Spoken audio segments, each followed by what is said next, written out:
Very good morning to you, everyone. So grateful knowing you're joining us here on Global Morning. Again, today it's Monday, the first working day of the week. This is Global Television.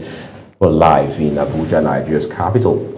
I am Uyi Agmofwegbe. My colleague Priscilla Obasi is here doing an amazing work of complimenting this morning. Priscilla, so good to see you, and it's amazing co-hosting with you on a Monday morning. Oh, I feel energized. I mean, the whole hype I had received behind the scenes. Right. Behind the scenes, that's Funke Akindele's movie. But then, it's a beautiful morning. A beautiful morning, a beautiful way to start the week. I mean, I feel all energized. I don't know about my viewers. How are you doing this morning and how are you doing? But you didn't tell them you had something close to breakfast a while ago. That Something could have been the source of you being energized, but you're not sharing with your viewers, by the way. I wish I did. Right, when you say something close, maybe you're a bit right because it's actually something. It's not something close. It's not so reasonable. Right. But at least it's a good start, right? Yeah, it is. It is. But you know, quite frankly, Mondays are very challenging. In fact, there are people who have a phobia for Monday. I don't know what that phobia is called. Maybe we need to do a bit of research in that regard and figure out what name it is. But there are people. In fact, I used to know of a radio show back in the day, where a lady would talk about why I hate my Mondays, and then people will call in and give you real life reasons, personal reasons they don't like Mondays, right? And then she will give them words of motivation and things like that. You'll be shocked how many persons are already apprehensive of Monday mornings by Saturday night because they find it very dreadful. I know a couple of people that are likely to fall into this category. While I was still schooling. Why do I feel like that bracket for you? At least used to be. I didn't like Mondays when I was still a student. Right. I mean, secondary school student. Because at university level, you can decide to say, I don't want to go for lectures today. I mean, you still have control of all of that. But as at secondary school, you've played all through the weekend, you've had so much fun, and then Monday comes with its own kind of seriousness. Although I was a serious student, by the way. And then maybe the regular 9 to 5 workers might also have that phobia, but I don't see any reason why a business owner should have phobia for Mondays. Especially a sole proprietor, right? Exactly, because it's that day where you have to go and make your own money. I mean, somehow you know that if you don't stand up, nothing comes in. I God help you have bank loans to pay. Exactly. And employees. Exactly. So Monday should be an excitement for such kind of people, but maybe those the 9 to 5 students and all of that. And I hope you don't mention the civil service. I mean, they are the front line in this category. Yes, because you are just trying to turn on your engine again after resting. Because usually Fridays is like half day, so you start your weekend way before others. Right. And you are wishing that weekend never ends. Exactly, and then Monday comes and you're like, God. But by Tuesday, everybody's already getting into or setting, into the whole groove and all of that. So it's understandable. It's only logical why Mondays can be very scary for many people. Yeah. All right. Something scary, by the way, also happened this weekend, Saturday precisely, in a place called Jili. We understand it's markets, it's a border markets between Borno and Yobe State, where there had been a strike. Of course, we have seen, as always, conflicting reports in terms of casualty numbers. Maybe we can take our eyes off that for a second, and I'll talk about a bit of the story around it. We understand it was the military that struck there. The military says it had credible intelligence, including human intelligence, that there had been that place had been a hub for ISWAP terrorists to gather. It had also been a hub of logistic supply for them, more like, if you like, a transit shelter for them, that sort of thing. So they had to do a precision strike there, right? But then we understand from reports across, the platforms now that there had been some sort of collateral damage, taking lives of even traders, they say. And the military had come out to defend that position, to say that, look, whatever we did was not just an arbitrary action. It was based on credible intel. We have done our investigation, we have done reconnaissance, we have done due diligence. I mean, we subjected the entire process, the whole operation, to best practices. And then those who know enough say that that was not the case, that place is a market, has always been a market. But the irony of it all is the governor of Borno State, Professor Zulum, is also reportedly saying that that market had long been abandoned some 4 or 5 years ago. So you're now wondering, what exactly is the situation on the ground in that place?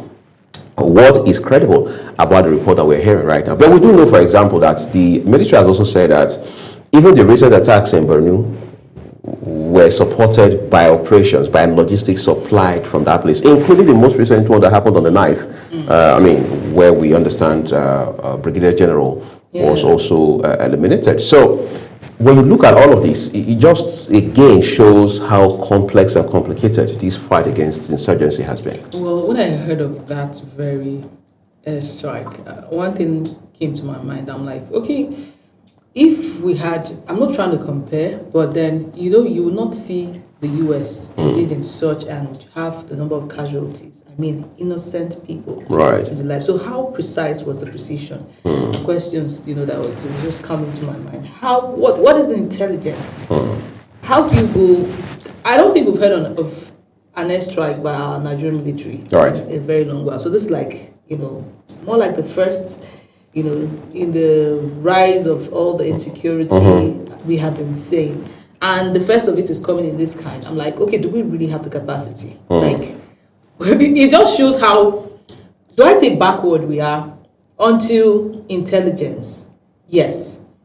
It shows how backward we are. Because if they are saying at this point that they used every kind of intelligence, they were very precise about the location and all, and we're seeing a contrary view from residents in that environment, something is not adding up. It's either they weren't precise enough. It's either they didn't have the technology that could give them the precise precision per se, as to carrying out that very. We all understand that we're trying to fight insecurity, but we must use the best of minds to fight insecurity. I was at an event where the chief of air staff said, these people we are fighting with people that do not have rules, so we have to be very careful. And when I heard that statement, I was like, okay, I kind of understood.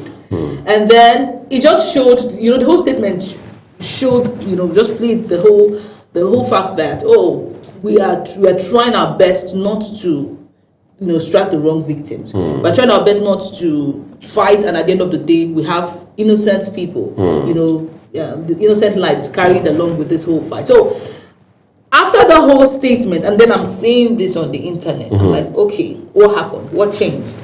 Why did we have to? Was there some kind of impression we're trying to give? Because I know there have been recent tensions with the US. The US had said, the US embassy, they had relieved some of their staff. Right, exactly. There was an advisory asking non-emergency workers and their families to evacuate Nigeria. Exactly, and some of some other workers across other agencies like the UN and other agencies. So it just appeared to me as though we're trying to impress. Control the narrative. We're trying to control the narrative because I've forgotten his name. This guy that just left the country, Alex, right? Alex had left the country recently, and he went back to his country. He kept making videos about how the insecurity is so much in Nigeria, and the Nigerian government came out to say, we sent him out. Alex came out to say, I wasn't sent out. As a matter of fact, I left voluntarily. As a matter of fact, the DSS escorted me. Do you get that? So he is pushing his own narrative. The Nigerian government is trying their best to push their own narrative. And in the midst of this tension, we're seeing an airstrike. Right. So you're wondering, are we in a desperate place? Exactly. It appears as though we're trying to impress. And we're trying so hard. We're trying so hard. And then we see that this impression has taken innocent lives. So why did we have an emergency strike? I mean, we have seen the insecurity, in different parts of the country. All this while, we've not seen any reaction. Right? We haven't seen any reaction. All we see is, we're pained, accept our deepest condolence, and all of that. All of a sudden, there's an airstrike without so much precision. There's an airstrike that is taking innocent lives. It's not really adding up. Somebody is trying to impress somewhere, and they are doing it in a hurry. We don't have the intelligence to do this kind of fire brigade approach. We have to take our time, I mean, we don't necessarily have to take our time, but we need to use the right technology. We need to use every kind of intelligence. It's not the time to do analog or guesswork in any way. No, there are devices, there are instruments, there are equipment, there are intelligence. There's every kind of technology that is in vogue right now, that is up to date right now to employ to do whatever I want to do to fight insecurity. I'm not saying we're incapacitated. I'm not saying that we cannot do it. But I'm saying that maybe we probably need more strategy given the outcome of this very extract. I mean, it's all dramatic if you ask me. Well, some of the drama, but drama is not only in the military, it's also in politics, as we already know, whether it's the APC or the opposition. We'll be spotlighting the APC at this morning on the program in terms of its impacts in almost 3 years of being in the saddle under the leadership of President Bola Tinubu. Of course, we'll look at women and what their role should be ideally under these democratic circumstances, so to say, where Nigeria has found itself at this point in time. We're taking a break, that and more afterwards. Please stay with us.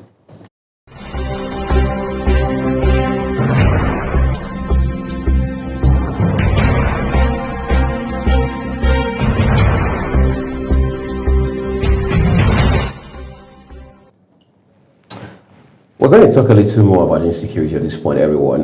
In the course of the week that was, we also saw the federal government release what it called the list of those sponsoring insurgency, if you like, called them terrorism financiers in Nigeria. There was this particular list of 9 individuals. Then you had entities, more like businesses, registered entities, corporate entities and all of that. Well, for some people, this is a step in the right direction. At least we are beginning to name names, as they say. But don't forget that before that, we had also seen a release of a similar list where you had names like Simon Igba, the one who had been sentenced to 5 years imprisonment in Finland for sponsoring terrorism. But when you look at this list, for example, many people I spoke with this last weekend off the record said that it's not far-reaching at all, that the federal government is telling half-truths. And that is disturbing if it was to be the case, because where Nigeria is right now is such that the least it can do is to come out clean rather than tell half-truth. Now, the whole list is still coming, with the tensions. Because okay, so you're saying we are being reactive now? Exactly. It's all fishy. Number one, you're releasing a list that appears as some admission list to some university or so. Like Pioneer student list. Exactly. How are you releasing a list of possible criminals? And then we're not seeing a face to it. We're not seeing any sort of... That is with surnames. You can go look for their faces with their names. Names. Those names can be anybody. I can check out, I can take that list now and search for those names, and I tell you that lots of multiple records for sure. Exactly. If I go to Facebook and I type it's always a combination of names. There was no uniqueness. So you're saying the list essentially lacks credibility? It does lack credibility. Again, it's coming, with the whole drama, that the US. When I saw that move by the US, I just knew something is coming, right? Something is coming. And I know that if I am thinking this way, our government, with all their intelligence, political intelligence and everything, they would have thought further. And then when I saw the reaction, a list is coming with names of people that I do not know. You want to release a list of criminals. You're not attaching some details. You're not attaching their state of origin. You're not even attaching their ages. Do you understand? Right. When you're trying to carry out a report on maybe drug lords and all of that, you put details. But would you see a list? What is this list for, if I may ask? Was the list given to the Nigerian army? What is it being released for? What is the follow-up process? Do you understand? I'm asking these questions. What are we supposed to do with it? Is it for me, the ordinary Nigerian? You've been asking for names to be mentioned, and now the list is in. Are you giving it to the US to say, "Oh, we know them"? Or are you presenting it to the world to say, "Oh, our hands we are trying our best. These are the names we have. Please come and help us." What are you calling for? What is the next point of action? as you have released this name. I think that is the most important thing. If we see a step, that follows, that helps to fish out those people you have released their names, then I can understand. But there is no clue whatsoever to say, oh, we want to do this. We're looking for those people. They are wanted. Do you get? They didn't declare them wanted in any way. They just released a list of combination of names, because that's what I call it. You look for one name, add it to another, and you're telling the world that these are the names of the terrorists or insecurity sponsors in Nigeria. It doesn't make any sense. Are we children? It doesn't make any sense. It doesn't and will never make any sense. So, anyways, let's see what comes out of the list. Let's see how what follows suit. Let's see if maybe the US will say, oh, can we know where they are? And then maybe what Nigeria government say, oh, we are looking for them. We don't know where they are. Can we join forces to find them? To find invisible? Or can we join forces to find these names? Because they're not looking for people, they're looking for names at this point. It's funny. You see, quite frankly, yes, names should be mentioned, but beyond that, the federal government needs to be more altruistic, sincere, and committed in terms of how it fights insurgency in Nigeria. As it stands today, it's amazing how politicians, especially of the APC's talk, still find the nerve, particularly at the leadership, national leadership level, to be campaigning and talking about 2027 election, when you have this intensity of existential threat in our country on our own very soil. The military has said, for example, look, we do not negotiate with terrorists. We eliminate them. We snuff them out. That's how it works, because these guys are fighting a guerrilla warfare. They are fighting a psychological warfare. They are undermining our national security, our own very sovereignty. If we allow them, they will undermine us. They will run us into the ground. But you see politicians saying, let's negotiate with them. They are our brothers. They are our friends. How did we become related to criminals who are taking our lives every day? How did we become related to people who we understand will ride on motorcycles in their hundreds into communities, run down the whole place, kill people, maim people, burn houses, burn farmlands, plunder people, and then you take women and girls away, and you're asking for hundreds of millions in ransom, and they're your brothers, they're your friends. It's interesting. But in all of this, you see, the government of President Bola Tinubu must now show that it is going to fight insecurity better than any government before it, including that of the government succeeded. Because whether you like it or not, people are tired of hearing that 5 Boko Haram suspects have been sentenced to 5 or 10 years imprisonment. 15 others are being tried. Should we try them behind closed doors? Should we try them in an open court and things like that? People want to now see measurable record of success. I remember the last time we saw terrorists. such news about trying them. We've not even seen any victory to maiming them in any way. Right. We have not seen any. We give the impression that these guys are winning. Exactly. I think the most of the news we see is the negotiation, having to want to negotiate with them. That is basically what we hear. We have not seen any system brings them to justice in any way. So it's still, if you talk about terrorism in Nigeria, there is no consequence. Right. We just see that, okay, they do what they do, and when they finish doing it, when they finish harming and killing people, on the other hand, they are willing to repent, and our government is willing to reintegrate them back to society. That is the cycle. That's how it goes. So there is no thought that says, oh, they're going to be punished. We have not seen that reality at all. Let them pay a price for the crimes they've committed against the Nigerian state. And maybe that is why they keep doing what they do. Because nobody has seen a scapegoat. That is why they have the effrontery to carry out these activities unrepentantly. That is why they are still recruiting the much people that they can recruit, because they know, don't worry, when we're done, they'll forgive us. That's it. That's a sad place to be, quite frankly. But let's lift your spirits this morning here on the program. Ramsey Enoch Agbo is standing by with Heart to Heart Inspirational.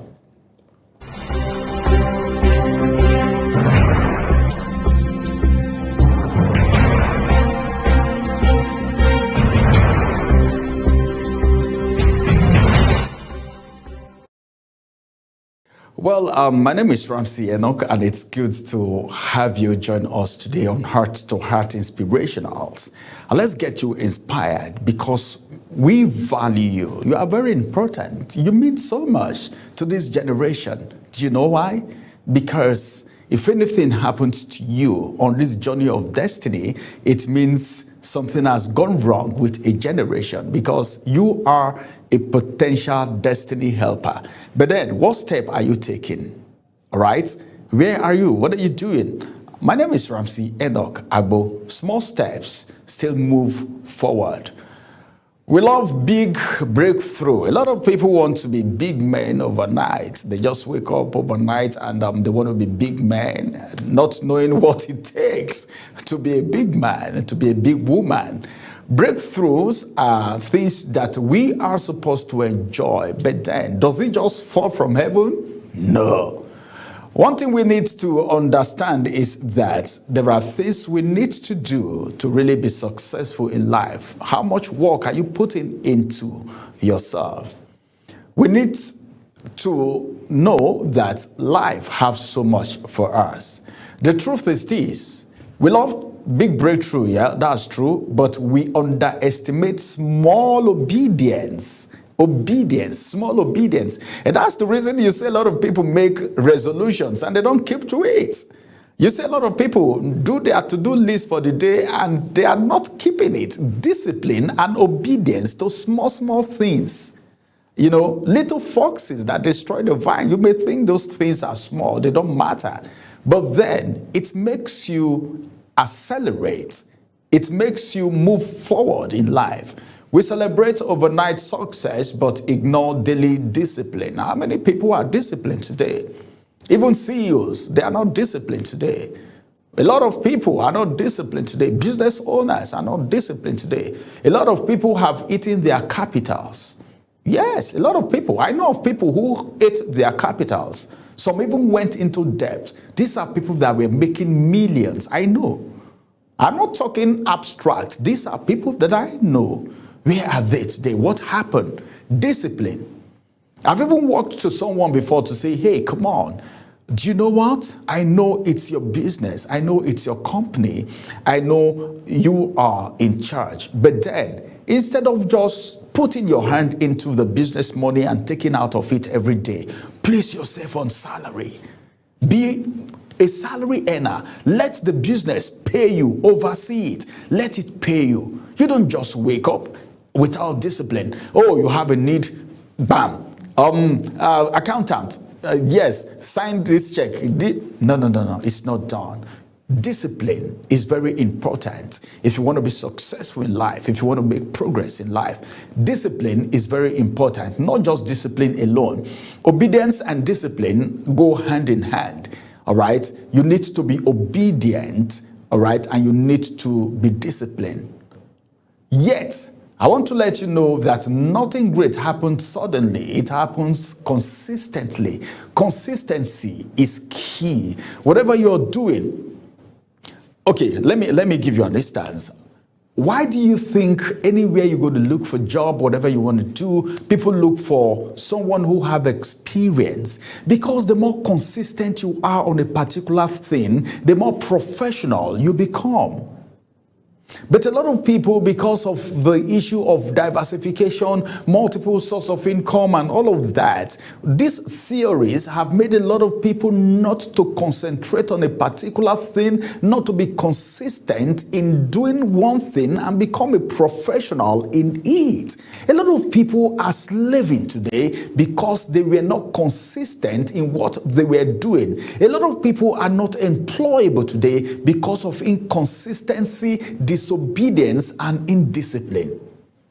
Three major issues: indiscipline, disobedience, and inconsistency. These are thieves of time. Progress, like they said, is not always loud. It's not loud. Sometimes it looks like getting up again. Sometimes it looks like staying committed, all right, when nobody is clapping. A lot of people. That's why, initially I talked about on Heart to Heart, before I've talked about social media. Everybody want to be clapped for these days. Everybody is going on social media to live a fake life because they want to be clapped for. Oh, of what profit is it? It's deception. You're deceiving yourself.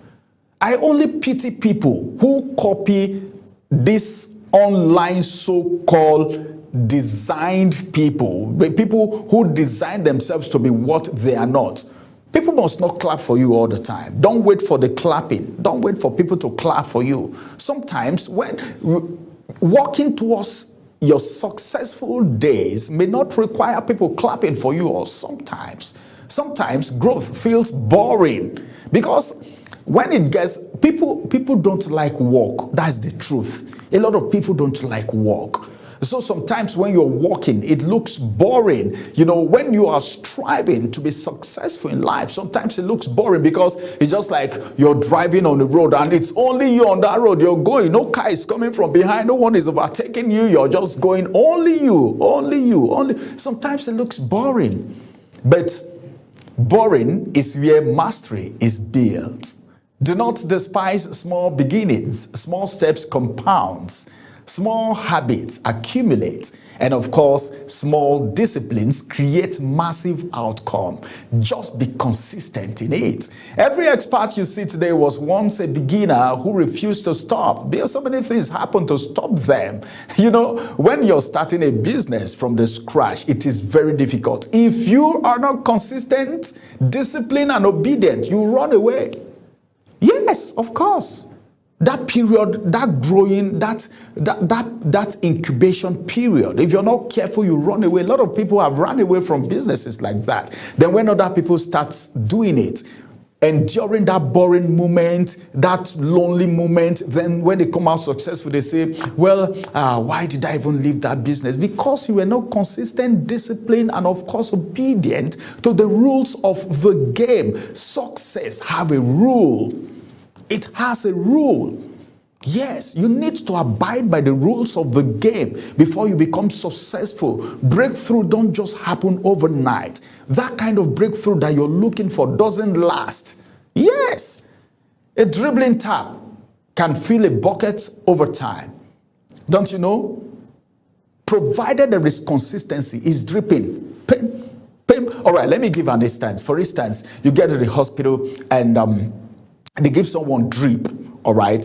There is drip on a patient in the hospital. You see the way it drops, pim, pim, pim.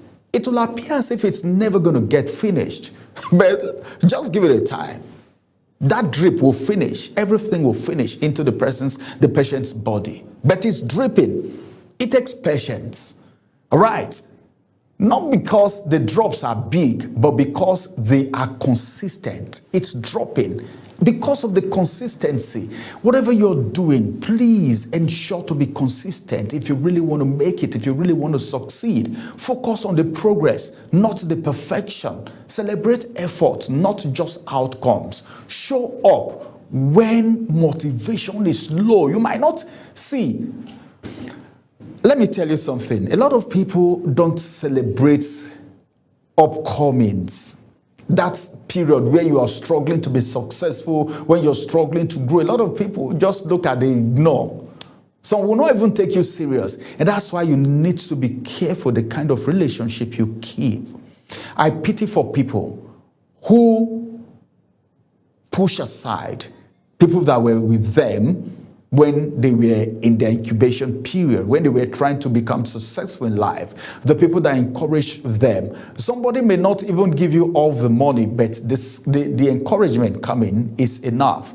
Consistency turns into ordinary actions into extraordinary results. Yes, by the time you're consistent, it turns ordinary action into extraordinary results. All right, keep going. Small steps taken daily will carry you further than big intentions that was never acted upon. A lot of people have big dreams, but they never acted on it.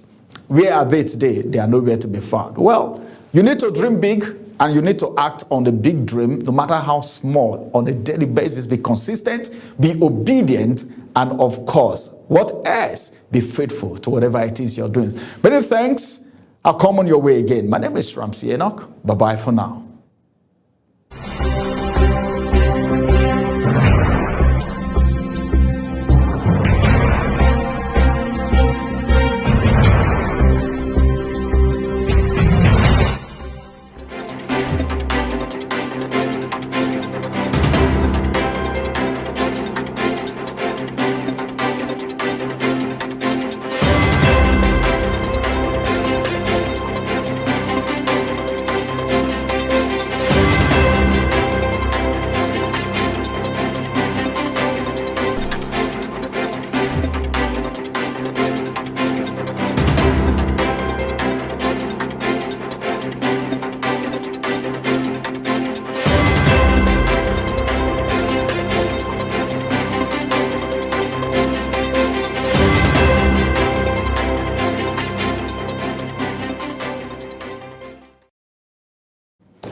All right, it's a segment of the show where we bring you information on our national dailies, and we're starting with the Guardian newspaper.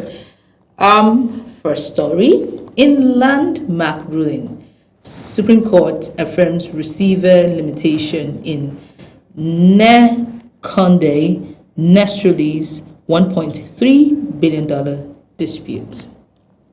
Next story: crisis hits ADC in states ahead of May 12 ESCO's inauguration. Details on page 3. I mean, I keep saying that this whole crisis is internal. And until it's internally fixed, as soon as it's internally fixed, I don't think they will have a problem.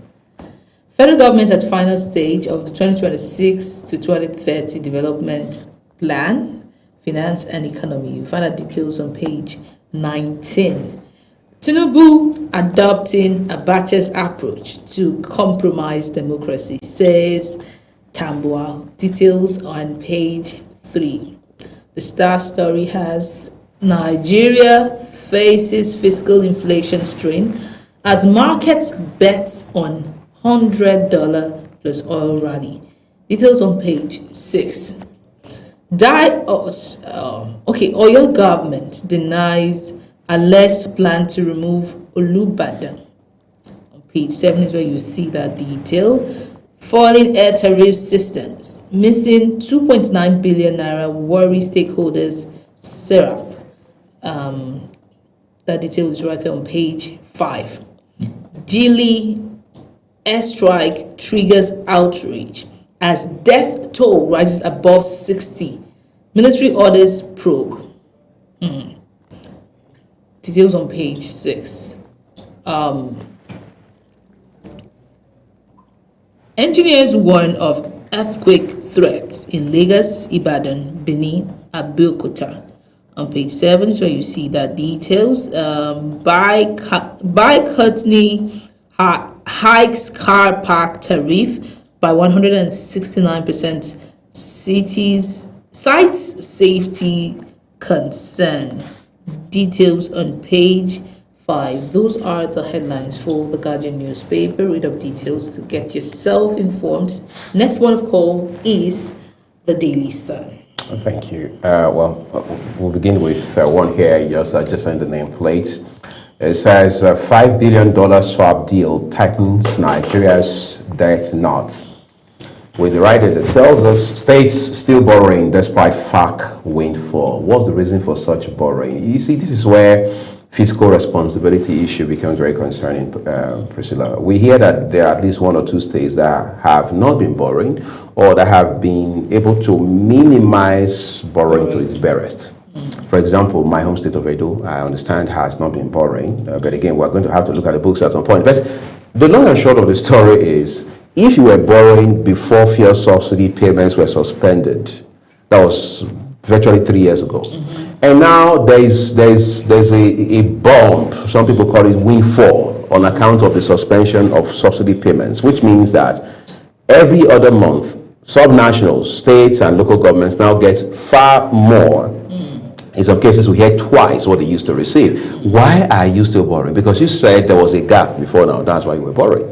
Now you have more money than you probably need immediately. So why are you still borrowing? So I think there are 2 concerns: accountability and fiscal responsibility. Otherwise, governors, like I always say, are just going to continue to be emperors of their respective states. Absolutely. I mean, it doesn't make sense. And that is why I don't know how Nigerians would take it, but I don't think that there will be any kind of policy that would come, that the government would try to propose and say, oh, we need to remove this money. Because of what we have seen with the fuel subsidy. Right. What we're told was, don't worry, this money is going to come back.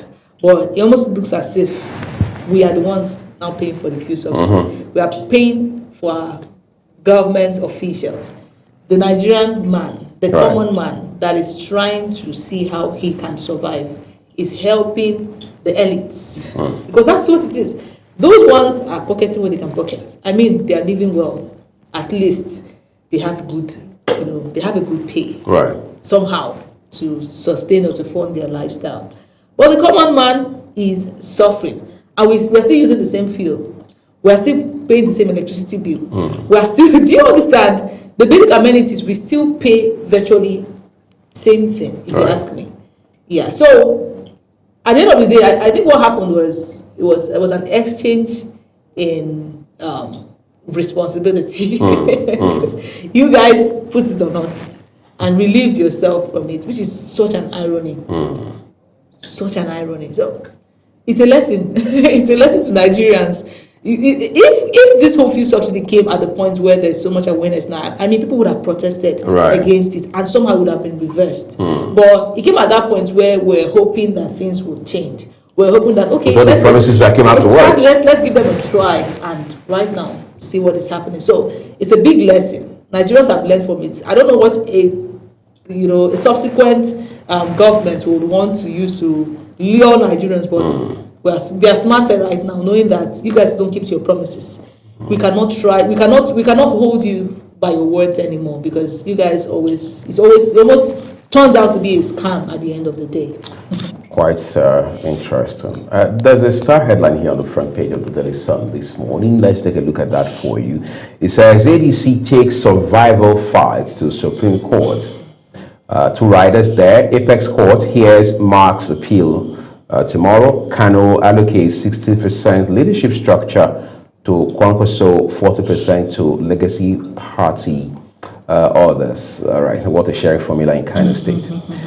Deeper energy crisis feared as U.S.-Iran peace talks stall. Yes, yesterday, Vice President J.D. Vance jumps on the plane back to Washington, and he says the U.S., in his words, has offered the best and final offer, all right, to the Iranian government, and he says it's now left for the country, that's for Iran, to either accept or turn it down. And he goes further to say the outcome of the 21-hour engagement comes with its own burdens. Then he adds that it is perhaps more bad news for Iran than it is for the United States. But this is making the entire world to catch cold right now, because the Strait of Hormuz has been sneezing for quite a while now, right? All right, that's a headline has one rider with it. Experts want federal government to ramp up crude production. That's on page 22. Ex-IGP Adamu declares support for state police on page 26. Two more headlines. Air traffic controllers warn of nationwide flight delays over safety concerns. Lament bad equipment, poor welfare. Delta police intensify manhunt for abductors of local government boss. Recover vehicle used in operation. Those very disturbing details are on page 4 of the Daily Sun newspaper for you this morning. Be sure to read up details for yourself this promising Monday. And next part of call is the Nation newspaper.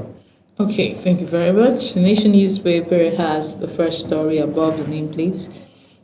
Top left corner, Tinubu redesigning North economic future through Kano, says Yelwata. Details on page 1. 100 million Nigerians captured in tax net, says Oyedele, and rather to that says artisans move to enlist at CAC. Details on page 15. IG declares war on highway extortion by policemen. War on highway extortion. I mean, who is this war for? How do we fight the war? Who is bringing to book the victims and the perpetrators of this act? Well, you want to find out those details on page 8. Bomb rain on fleeing terrorists. Many killed as at notorious markets. A writer to that says, we shot Jili Market 5 years ago, says Zulum. Buratai, it is a necessary military action. Page 5 is where you find that detail. Now, just so we're clear, Priscilla, Tukur Buratai is the former Chief of Army Staff. All right, so in his capacity, I mean, giving somebody who has been there, done that, as I say, and he says that place had been shot. And the current governor of the state says it has been shot. So which other authority are we relying on to say there was market or there was trading going on there? It's interesting. Well, it had been shot. Another angle to look at it from is they are saying it had been shot, maybe officially, right? It had been shot. So, but you're saying there still could have been commercial activities there? I mean, of course, with human presence. Exactly. Maybe illegal to an extent. Yeah, but we cannot really say all of this until thorough investigation is carried out. Right. And by thorough investigation, I mean people need to be interviewed. Residents of that very environment need to be eyewitnesses too. Spoken to. Exactly. We don't just go do some kind of official investigation and make it look vague. We need to see humans come and testify too. Anyways, on page 5 is where you see that details. 7 insurance companies seek approval to raise 100 billion naira. For who exactly? Find out more. Finally, we have 93-year-old held for drug trafficking. Page 8 is where you find that. IG summons Ondo Finance Commissioner. That detail is right there on page 5. And those are your headlines for the Nation newspaper. The next point of call is the Nigerian Tribune. All right, thank you, Priscilla. Let's go there right now. Nigerian Tribune here says, top left corner, ADC crisis. Supreme Court hears David Mark's appeal tomorrow. Party insists on holding convention tomorrow. Updates committee lists. This sort of strong-head move we're seeing here. I don't think it's a wise move. On pages 22 and 23, it looks futile, right? Yeah, it is. I mean, the normal thing to do right now, the wisest thing, in my opinion, to do now is to wait, follow through with the whole court proceedings and see what comes out of it. Because whatever names you decide to come up with may not be, even if the court decides to give you victory tomorrow, I mean, being that INEC said, hold on, can also cause issues in future. And INEC saying hold on is based on what it says is compliance with court order. Exactly. So what if the court says, oh, you guys are good to go, you know, tomorrow or maybe in next week, and you have held your elections today? Would INEC say, okay, whatever it is you guys did behind closed doors is accepted? Would they say you guys need to do a new one because that season the court said don't do anything? So I think it's just important to follow the due process so that, you know, at the end of the day, nothing is, you are not disadvantaged in any way. Yeah, that's what I think. Interesting. Well, let's make progress on the front page of the Nigerian Tribune now, everyone. Here it says, Lubadon, Makinde CCRI for fire share on alleged detriment plots. On page 2, the big one, Borno Yobe border airstrike, why we struck military. Writers tell us to investigate reports of civilian casualties. Zulum backs military, says market closed 5 years ago. CISLAC TI condemns strikes, called for immediate probe. Those details, quite an extensive read, I suppose, you can find on page 2 of the Nigerian Tribune, today's issue. Fear of wider Middle East war rises as U.S. threatens blockade of Strait of Hormuz. On page 7, the same Strait of Hormuz that U.S. President Donald Trump was threatening fire and brimstone must be open. Now he says, well, if the Iranian authorities do not accept his offer, it could be shut down again. All right, so let's talk about health for a minute. Sleeping with pillows may help lower high internal eye pressure. All right, I hope Priscilla is listening. That's is on page 7. Olawekbo Hashim decries global silence on endless killings in Nigeria. On page 24 is where you find those details. Well, is there really global silence? At least the US has been talking.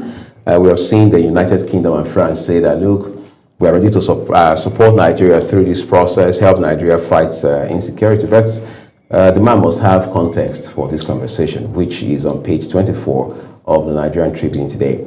And lastly, experts express concern as housing crisis deepens. On page 5 is where you can find those details. Well, read up for yourself. and stay informed about the news today and always. Next port of call is the Punch newspaper. Thank you very much. On the Punch newspaper, first story besides the nameplate says 2027 tussle. Supreme Court hears ADC PDP crisis suits Tuesday. Okay, it looks like as if almost all parties, aside the APC, are still in court. The big story has military defense Bruno strike as death toll rises.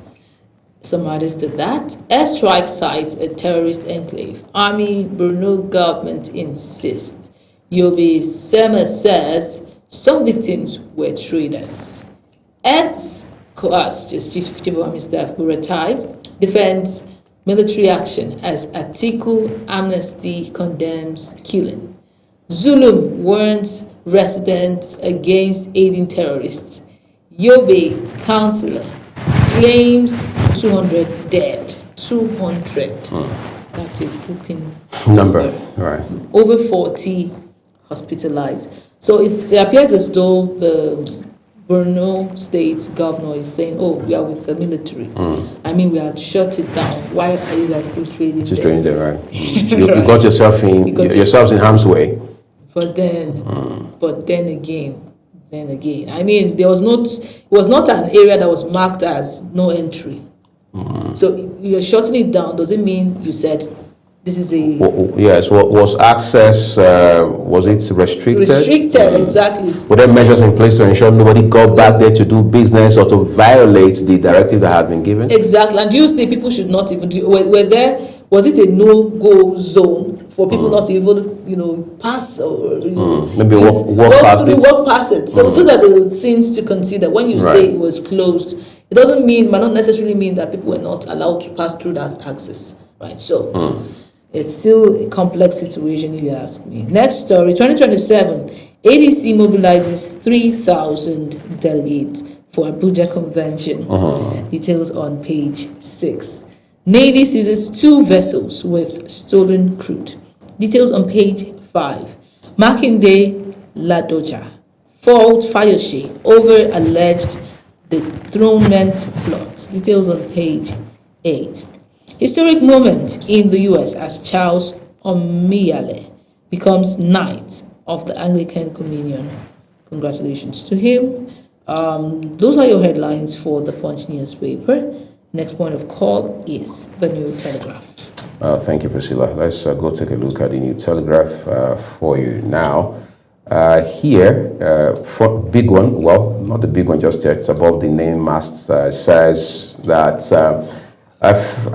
full year 2025, above the name mast, that is, financial institutions tax payment up 116% to 1.49 trillion naira. That's quite remarkable. Beneath it, lawmakers push to harmonize aviation taxis charges. And then the Star headline says, ADC, that's a kicker for you. David Mark's leadership is the status quo. Sage tells INEC. So Professor S.S. Sage is back on the news, just so you know. Says eliminating competitive group from race breeds one-party state. ADC releases updated convention committee list. Ex-PDP presidential aspirant Ayatu Dane joins ADC. Supreme Court to hear David Mark-led ADC's appeal against Nafiu Bala tomorrow. So all eyes on the Supreme Court tomorrow for the hearing. Pages 2 and 9. That's where you can find those details. 2 headlines on the right corner of the front page. Middle East crisis. Trump orders U.S. Navy to block Hormuz after Iran talks fail.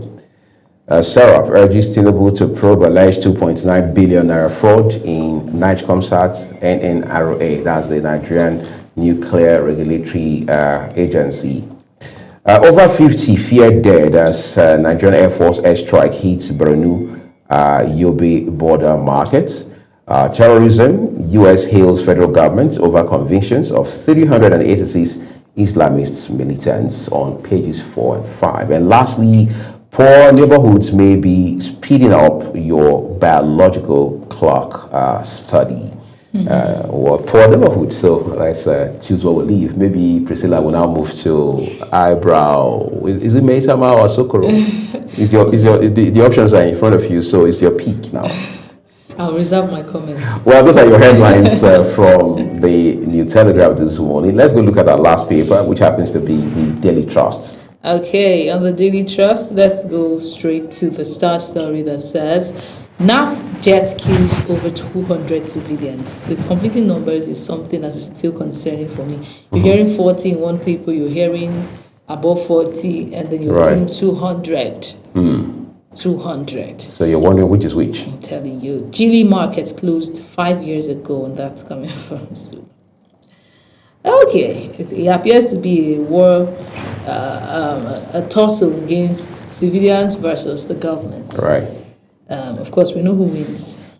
INEC chair linked to X account calls for resignation now. I think I saw this post all over the media over the weekend, where he was campaigning, or subtly campaigning for the Tinubu government. That was the current chairman of INEC. Yes, he was supporting. A tweet from way back. A tweet from way back, 2023 elections, and a tweet that, supported the campaigns of the, APC then. And Nigerians are saying, of course, it's clear that he's partisan. Right? Why do we have such a person? And you can't convince us anything has changed the last 3 years in terms of your allegiance or loyalty or conviction. Exactly. So why do we have someone partisan, become a judge or become someone that... So there's already conflict of interest. Exactly. It's already looking biased in a way. So Nigerians have been reacting and calling for his resignation. Can they win is the question. Okay, so the funny thing is, I think there was a phone number linked to some of these accounts too. And some Nigerians can be very investigative. So they went all the way. They went all the way to use that number to try to attempt to send money via, was it OPay or so? And saw his name come up here. Somebody said he tried to send 10 naira. Just a test. Just to test. And incidentally, his name appears on the account. So, I don't know why we have not employed the services of Nigerians to fish out these bandits, because I know we'll do a good job. Right. In terms of getting to the root of it. In terms of getting to the root of it. But that detail is right there on page 25. ADC holds convention tomorrow, releases fresh committee list, details on page 4. Fuel price, collapse of US-Iran talks dashes Nigerians' hope. I don't know why our hopes should be dashed. We are supposed to be the ones at the forefront of whatever gains I know that comes out of this. But our hopes are being dashed. It's not such an irony. One day we'll get to the root of this matter. We sure will. It's a matter of time. Bandits displaced 39 Kaduna communities. Details on page 34.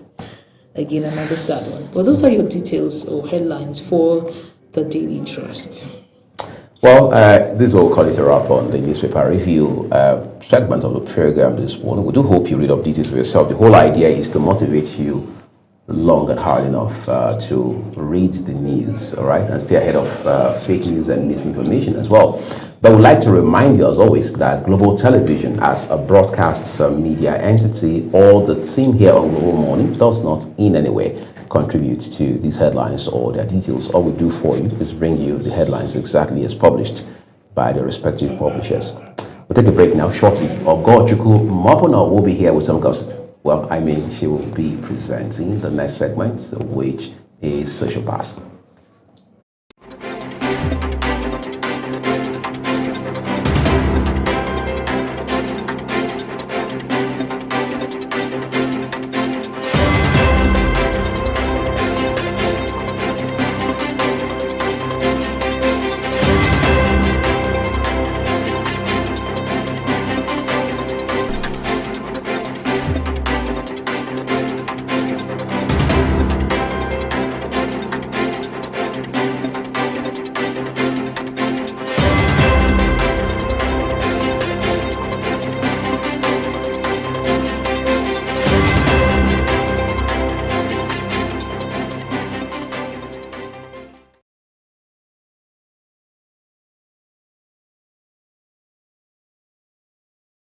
Wake up with Global Morning, your daily guide to what's happening and making the rounds.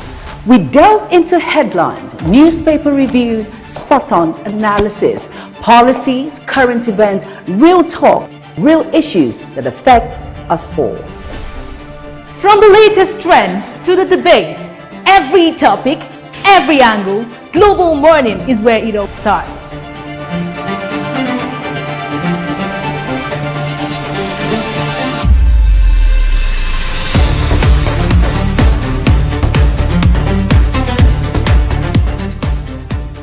Global Morning, For the latest issues, always on point. watch Global Morning Monday to Friday, 7 a.m. Saturday and Sunday at 8 a.m. on Global Television.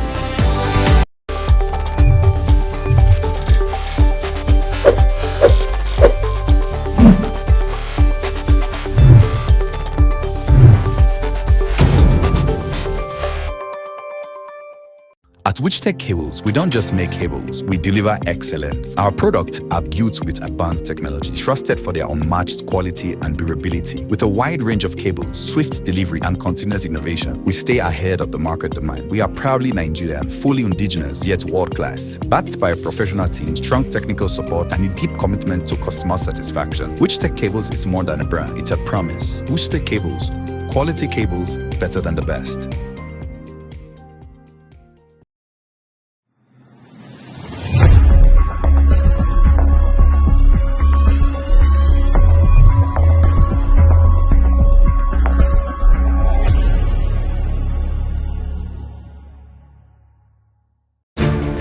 Quality doesn't start on the shelf, it starts at the factory. At Aerogym Garments Factory, every stitch reflects precision, comfort, and creativity. Across our production floor, more than 10,000 fabrics move through daily, becoming up to 5,000 finished garments, from senators to chinos, jeans to polos, t-shirt, singlet, overall, customized jacket, safety wear, school uniform, and more. When garments need to look professional, fit properly, and last, choose a factory that delivers excellence every time. Go for Aerogym Garments product, located at number 1 Pound Road behind the Nigeria Correctional Service, Aba, Abia State, Nigeria. For inquiries, call 09126453399 or 07030093944 or 08065738374 or call 09131673668. Email info@aerogym.com.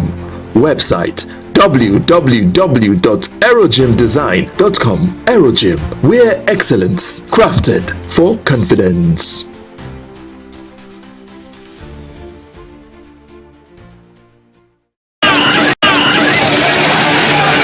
Wake up with Global Morning. Social media speaks. We listen and we bring you the extra. It's your one-stop shop for trends, tweets, and the tea everyone's sipping on. Join the conversation, share your thoughts, and get that extra dose of what's shaking the internet. And on the issues making wave on social media to your doorstep. Social Boss Extra, where the trend meets the talk. Only on Global TV.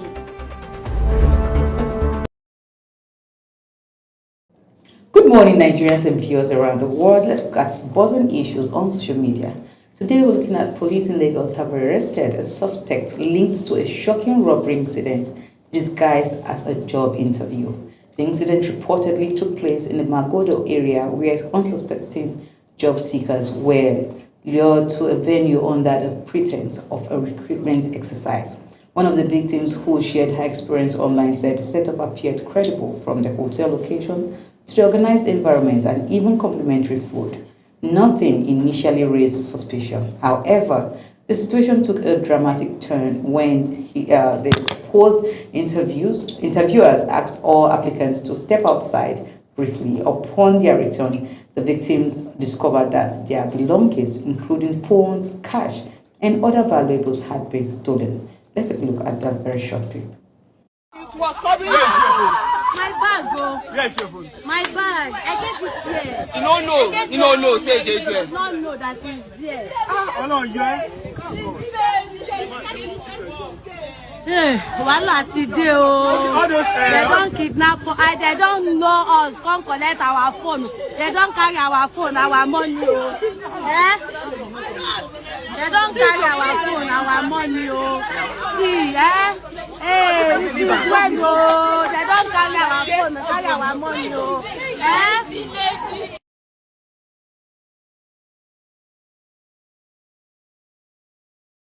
All right, so that's a heartbreaking situation right there that happened, some days ago in Lagos. You can imagine people who came out genuinely to look for a job or for an interview. They actually came out for the interview. Perhaps maybe it was an online, job where they saw it there and they said, okay, let's go for an interview. These things happen everywhere, every day. But it's becoming too much because, people are coming out. They don't have a job and they want to do something that is legit. They don't want anything that is, illegal. And they come out because they want their hands clean. And at the end of the day, they get defrauded. This is very bad. I've also seen and heard where people say, the interviewer will tell you have to pay a particular amount of money for you to be admitted or, be granted an interview.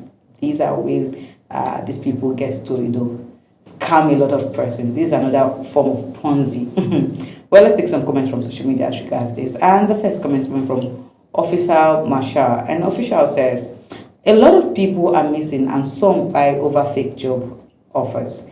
Any job offer that the potential employers or their associates are rushing you or acting desperate to employ you is a red flag. They will be sending messages, calling you, and even advising you to act fast so that you don't lose the opportunity. If you delay, be extra careful. All right. When you even devise a means to avoid these people, they are working on their own. You can imagine a set of persons thinking about how to defraud people via job interviews. Well, second comment is coming from Sheikh Z, and Sheikh says, you get another one again for Ajao Estate for Lagos, Airport Road. More people don't suffer for this life. Okay, this one, I had to take this particular comment because I really need other persons to see that some persons are calling out some other places. When you are falling victim of a circumstance, you don't want other people to fall victim. So as they are calling them out, please, I want the right authorities to take this into cognizance. The last but not the least today is coming from Nia.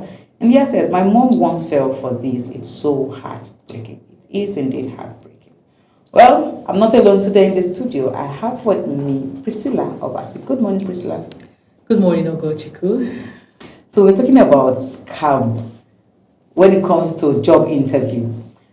I'm a victim, I must say. I've been a victim of this. And guess what? It was a federal government job. As a matter of fact, a fake federal government job or a fake federal government job. I really don't get. You don't get to convince me very easily. But it came through my sister, and she was like, "Oh, her friend called." No, my mom. My mom said someone called her. A relative of her called her, and she said, "Oh, we should go and apply. My sister should go and apply for this job." I was like, "Okay, no problem." My sister had already started applying. But it got to a point, my sister said, she already had a job. She had a job at that time. She was like, no problem, just go for it. You that don't have a job, which is me. And, when we got, it was, I think it's NFCDC, the National Civil Defense Corps. And when it got to the point where they want you to pay, I went to their office, quite all right, in Soka. I didn't meet anybody because someone will be calling you, okay, meet so and so, meet these people. Meanwhile, they have people there in the office that are already doing these things. So it's not like you are not going to see the person. As a matter of fact, I met someone. The person said, okay, pay 3,000 naira for this file. I am so and so. Oh, okay, he called me already. My boss is not around. So it's more like I was speaking to the boss all through, while someone is acting on behalf of the boss. Wow. And I paid 3,000 naira for file or whatever. He filed in my name. I brought in my credentials and all of that. And at the end of the day, when I was about to leave, he said, okay, you know what they are doing? I think it's a replacement or so. When some persons are leaving, they're replacing. They don't want, it's not a normal form of recruitment. And he said, you have to pay 35,000 naira. Wow.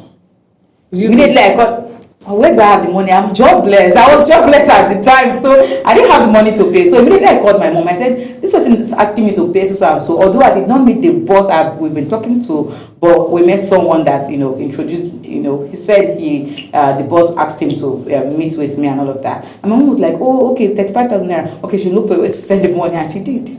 And in fact, I said, don't send it to my account. Send it straight to this person because I don't have any. You understand? So we paid 35,000 naira. You don't have the money.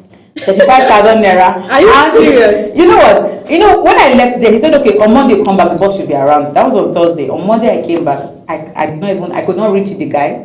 I was reaching him from my house. My house is not even very far from Soka. My house is like 400 naira, to Soka, like about 10 to 15 minutes drive from my house to Soka. So you can imagine, I called him all through, oh, I'm coming, I'm at the gate, and blah, blah, blah. He said, okay, talk to the security guard. I talked to one of the security guards. He spoke to someone inside. I said, okay, no problem, you can go in. That means they're using somebody's name inside. They know some officers inside. And yes, because for the security guard to tell you, okay, go to so and so, they'll ask you, do you know your way? And if you say no, they'll say, okay, when you go here, go right or go left and all of that. And that was what happened. And I entered inside and the number stopped going. Wow. I couldn't reach this guy anymore. I stayed there for 3-4 hours. Wow. Until I left there, I knew that I have been scammed. So you can I can imagine.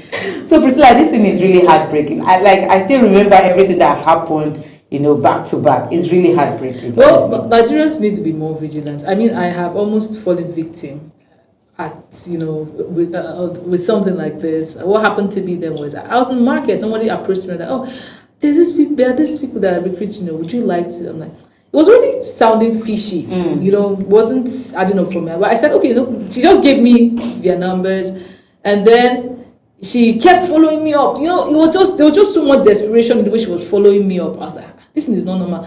But at that point, I was already cautious. I knew I had to be vigilant. And then she called me to a particular place. It was a hotel, right? Yes. And when I got there, the crowd I saw there, how can this people be recruiting all this? It's usually a hotel. Yeah, how can this people recruiting? I just excused myself. I was quite curious. I really wanted to, for me it was an adventure because somehow I already knew something is not adding up. But let me see the end of this thing. Let me just see. While trying to be cautious, I told the people around me, I'm going for this, so I'm suspecting it to. So I had to raise that awareness with my family members and all. And then I went, and when I went there, it sounded like this. There's this. I don't want to call their names. I don't want to bring any brand down. But there's this set of people that Lucky Ude has been marketing, demarketing, on social media. Where they will recruit people and then they will send you to go and start looking for. Oh, okay. I didn't see them. I didn't go for that. That's the highest level of Ponzi scheme. Yes, they recruit you. They will tell you a lot of things. They will convince you. They will tell you as if you came travel to Malaysia. If there's a place you get to, so you have to get your downline so you can be whatever. And then they use you as a slave, right? So I already said that it was such an environment, and I quietly just, when I was going, the guy said, no, wait. I said, don't worry, I'm coming. They didn't want me to go. They were looking for a way to trap me. So somehow I escaped. So Nigerians, I'm just saying this to say, I understand that the economy is bad, right? It is very tough, but you need to be sensitive. You need to be careful. When somebody is not able to explain some things, ask questions. You have the right to ask questions. When they're not willing to give you answers, sometimes you go online and you send this are recruiting. They just give you some link and then they tell you share it to 10 groups for you to give. You know what? These days I see most of them with websites. Like they have websites. They have They follow all the procedures, so you might not even get to. They're all packaged. They're all packaged, but something always, there's something always gives them out. There's a gap. Something, and then sometimes because of the fact that you're desperate, you don't want to ask questions. You're afraid that let me not gonna start asking. Let it not be as if I'm being. Do you understand? But don't be afraid to ask. It is your life. It is your money. It is your everything. It's your transportation. It's your time, and your time is precious, right? As long as you're giving it to anyone. Don't be afraid to ask questions. Make sure you get reasonable answers. Don't be desperate, because desperation is one tactic they use to lure you into their sometimes some of them can be rude. They start telling you, if you don't want the job, please leave it, because there are other persons on the line, you know, I'm just trying to help you. It happened to me. Then leave it. I'm just trying to help you. Leave it. I know someone that was trying to get something online, just the same way you want to buy stuff online. And the guy is he's saying, okay, I want to, can I get it delivered, and then I do payment on delivery. I want to see what I'm buying. The person gets angry, you know, because this guy has already gone to check. Maybe I think it was on Facebook Marketplace, right? Okay. You saw he saw something on Facebook Marketplace and say, oh, I like this, I want to get. The normal way I usually get is that I tell them, if they are sending it to me, they would I either tell them to tell the driver that as soon as the driver gives it to me, I'll pay them. Do you understand? I create a system that is secure for myself, and then I'm suggesting it to you, and you're getting angry.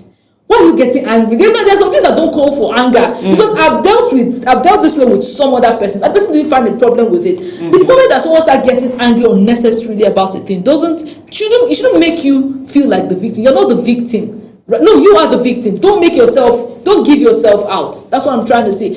Don't make yourself feel bad by asking questions, by taking the right steps, by being cautious. No, because those guys will want to make you feel bad for being cautious, but do not feel bad. Ask the right questions and don't fall into wrong hands. I just pity these people because they've lost their phones. You see how they are regretting and all of that. Some of them will not even be bold enough to go and tell their story. But as soon as you find yourself as a victim, one thing you can do is to sensitize other people so that they don't fall victim. That way you can end this cycle. All right, thank you so much, Priscilla. That's enough. You know, they say words is enough for the wise. Of course, I know people will still fall victim, but please, if you take precautions, definitely you must have minimized the level of victim you will fall at the end of the day. You make sure that you don't listen to there are some persons, just like she highlighted, that when they rush you, please ask questions. Whatever it is, ask questions, because at the end of the day, it's either you benefit or you become a victim. So ask the right questions, okay?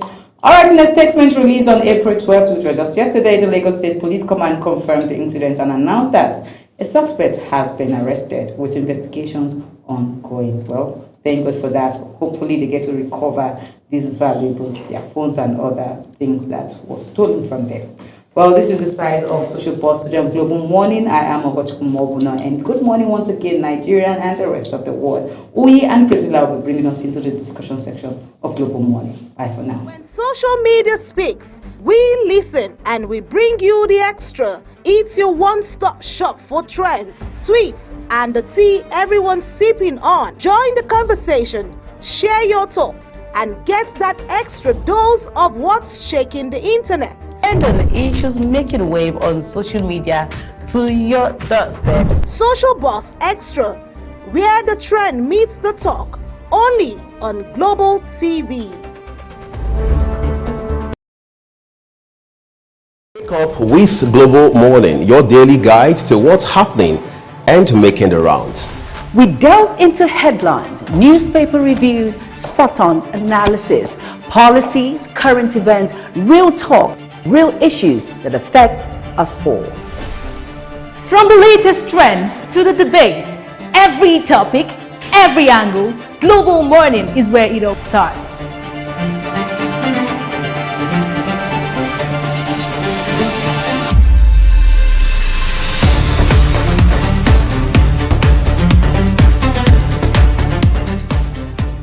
Global Morning, For the latest issues, always on point. watch Global Morning Monday to Friday at 7 a.m. Saturday and Sunday at 8 a.m. on Global Television.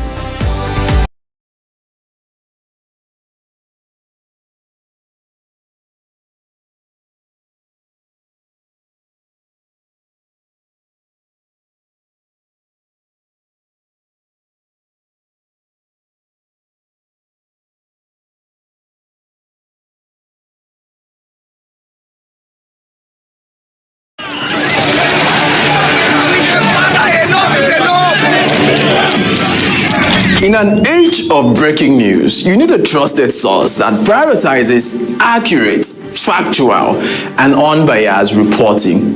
This is AM News, and I am Ubong Usoro.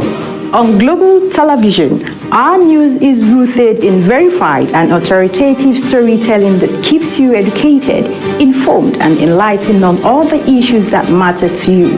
I am Sadia Yakub. This is Midday News.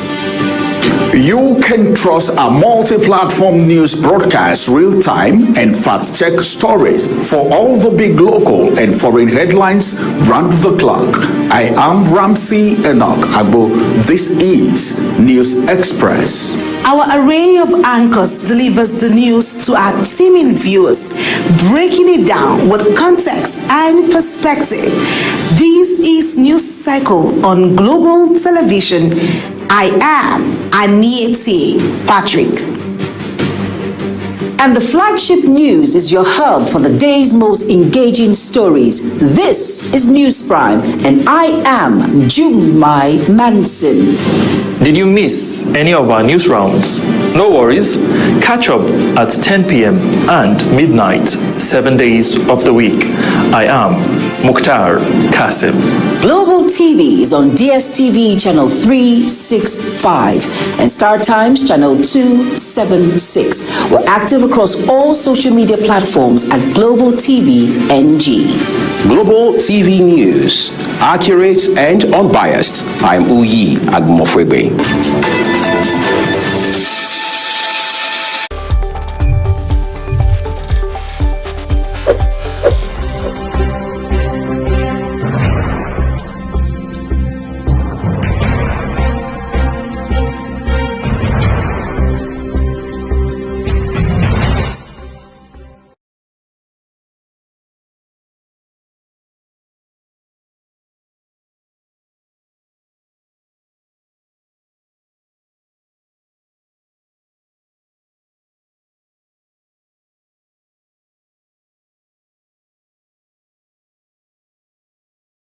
All right, time to get the conversations on the road now. We spotlight the All Progressives Congress, the ruling APC, as we begin to talk about national development and the politics that happens right in the middle of it. 2027 for most politicians and their political parties is not as far-flung as the calendar would have us believe, because as it stands right now, every politician who is ready for 2027 already is putting their best foot forward at this point, even within, amid the chaos that we're seeing within political parties, particularly the opposition. However, for those opposition parties saying the APC is responsible for the conflicts that they are currently experiencing, how much of validity does that argument have? And for the APC as well, what will it be selling to Nigerians going into 2027, especially in light of the promises that the party had made in 2022/2023. This morning, we're joined by a member of the All Progressives Congress who is also an unapologetic supporter and believer in the renewed hope agenda being championed by President Bola Tinubu. Umar Farouk, is a delight to have you on the program. Thank you very much. Well, where do we start from now? Let's take you back to where we left off the last time you were here. A lot has changed between then and now. Yes. We have seen a few more people decamp into your party. But for many Nigerians, their concern is what exactly is the impact of the APC so far, and more so, what will the APC be presenting to Nigerians by way of campaign going into 2027? As a matter of fact, and you are in this country, you know what is going on in this country economically. You know that the current administration are doing excellent, and we believe that the people are speaking their mind. If something is going wrong, at least I know that the media would have been filled up with so many noise.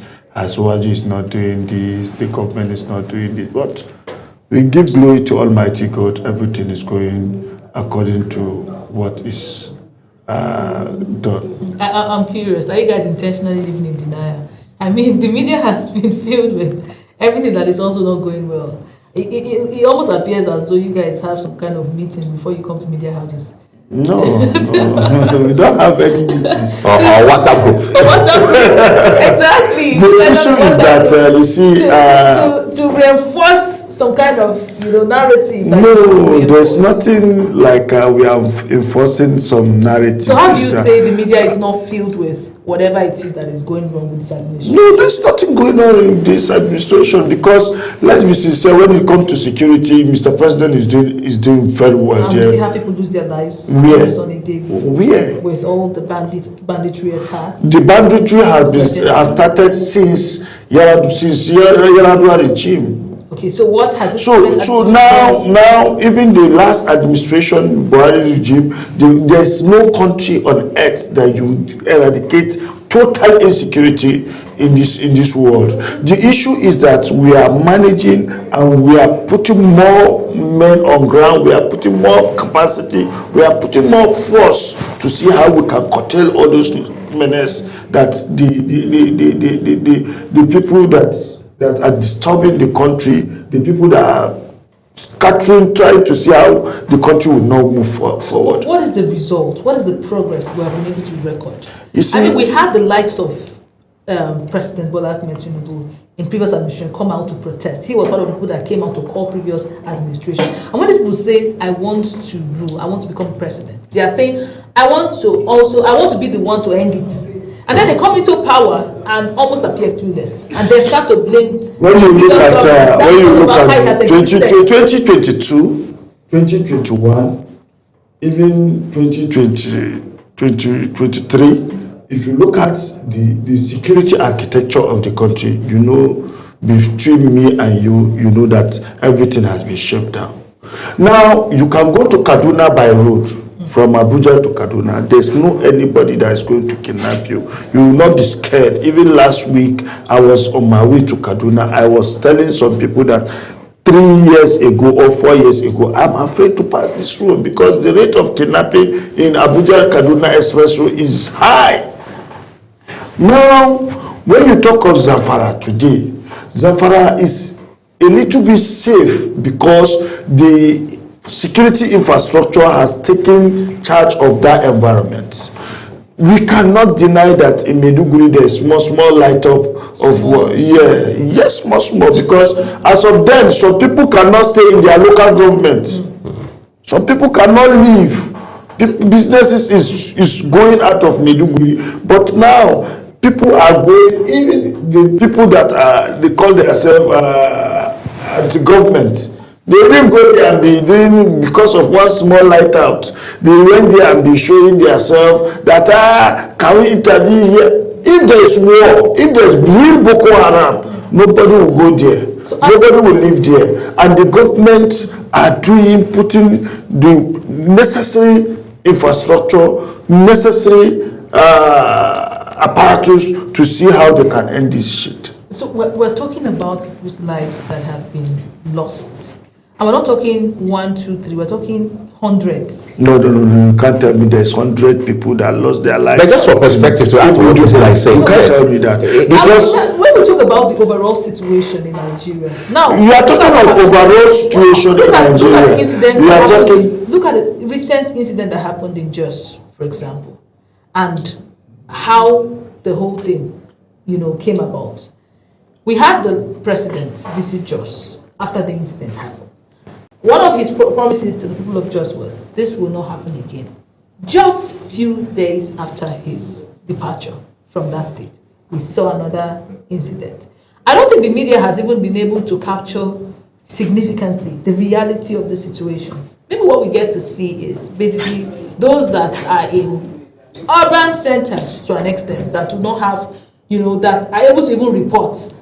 If you go to the nooks and crannies, I can tell you that there are people that maybe are not even having access to devices and phones to report the reality of their situation. What I'll tell you in a nutshell in this issue of insecurity, I'll tell you that the president is not sleeping over it. That's what we get. And the sabotage, the people that are sabotaging it, I think the president is working day and night to see how they can end this menace. Do you think there are saboteurs, even within the APC, working around the president? No.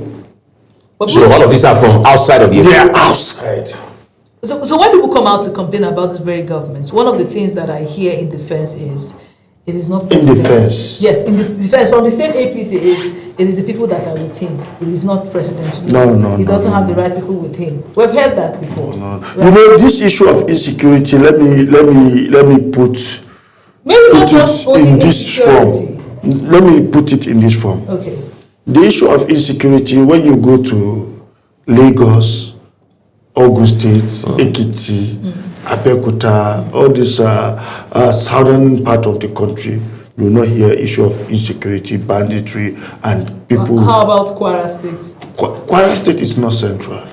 It's not central. Okay. Now, you know, when you have sincere people in an environment where you are living, there's no how somebody will move from the south to the north to go and organize what they call banditry. The people of that environment, they know what is happening. They know the people that are coming to kill their other brothers in that environment. Because this, every day I keep on making example. This is a studio. This is a TV station.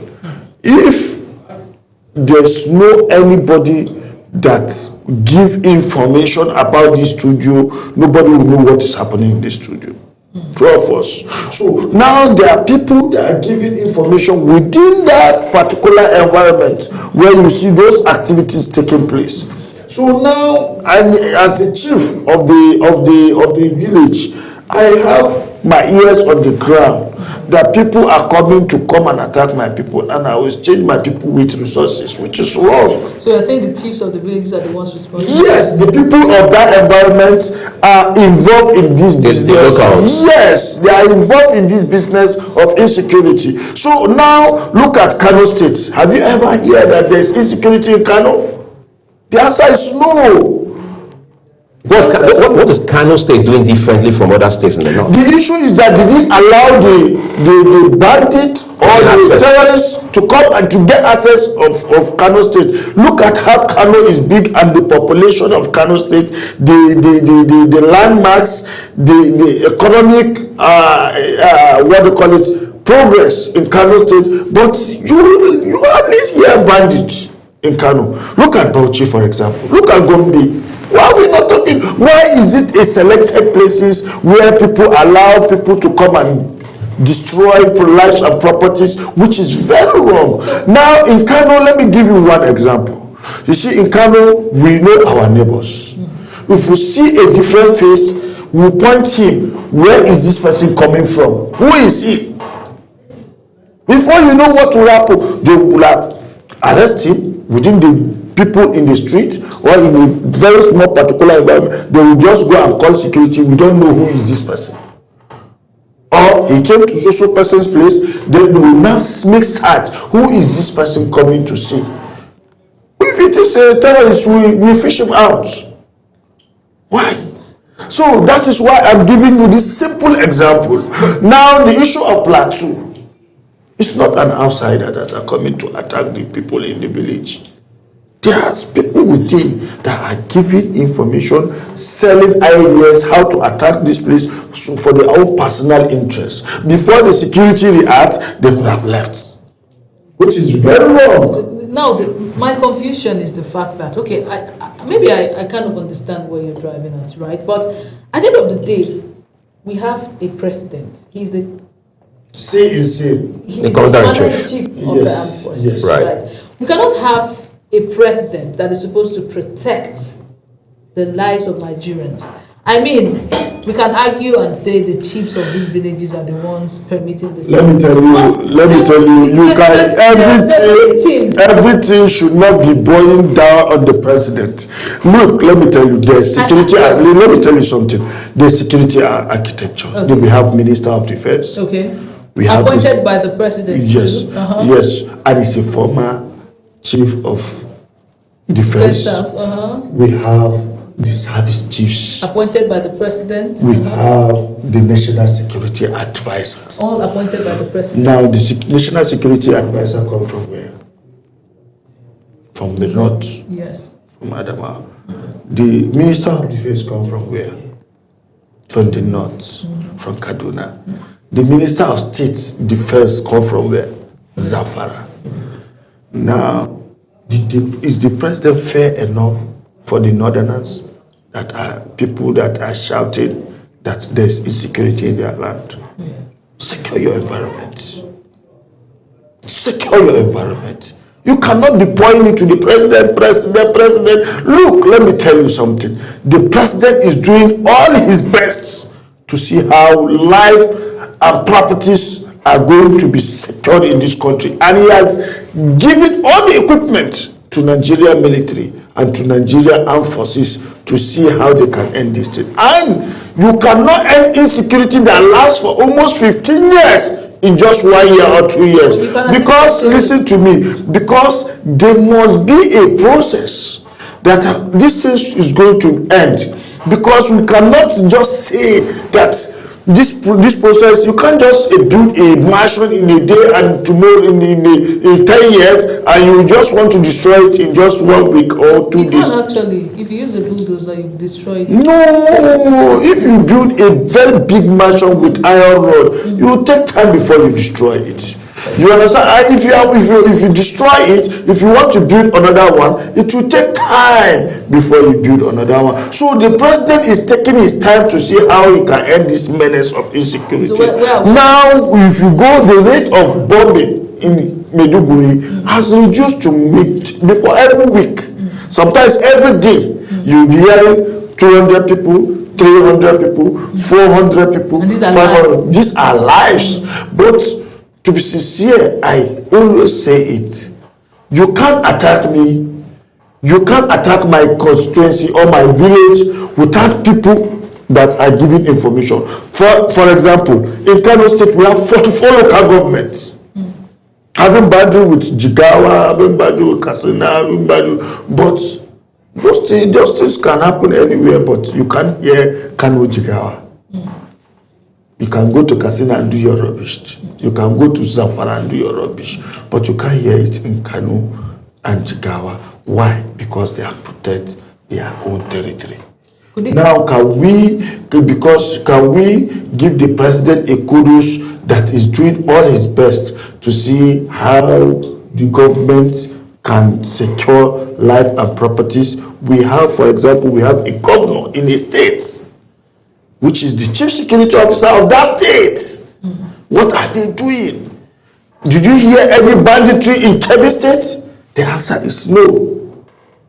But they are very neighboring state with Sokoto and Zamfara. Now, Sokoto, are you hearing any issue of banditry or bomb blasts? The answer is no. Why? Because they secure their environment. But if you go to Zamfara, secure the environment, how exactly are they? Because they know who come in and they know who go out. And the chief security officer of the state, which is the governor of that state, work day and night to see how he can actualize that. So we're saying we're blaming the governors of this particular states. The governors, the traditional rulers of that state, and then the people of that environment. Do you think that some people come from Mali, Niger to come and attack Nigerians? How? Why? And what exactly has the president done to call his governors to order?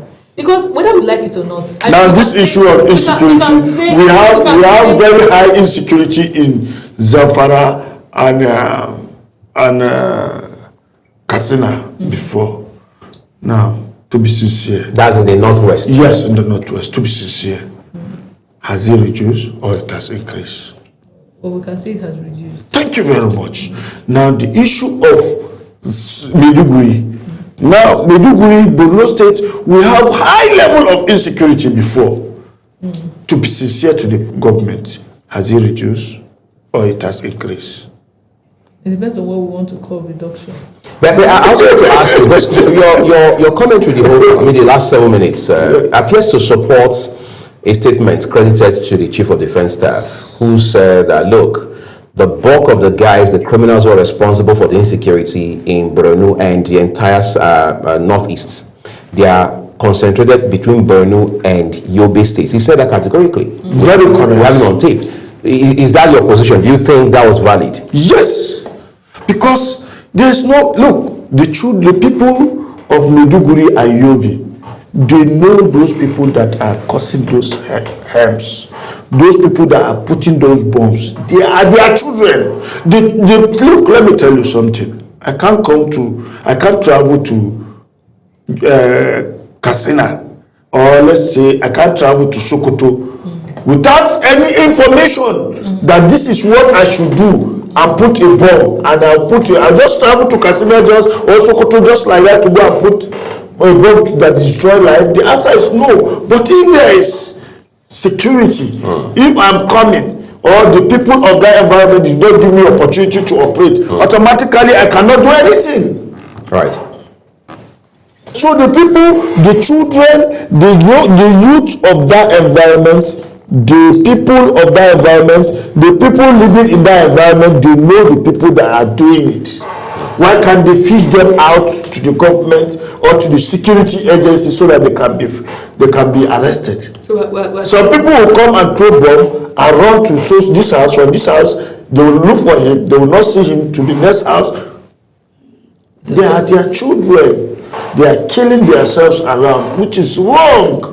And the government is doing everything possible. We have the DSS, we have the police, we have the army, we have the navy, we have the custom, we have joint task force that are working there day and night. They don't even sleep. If you go there, you see the security there. They don't sleep.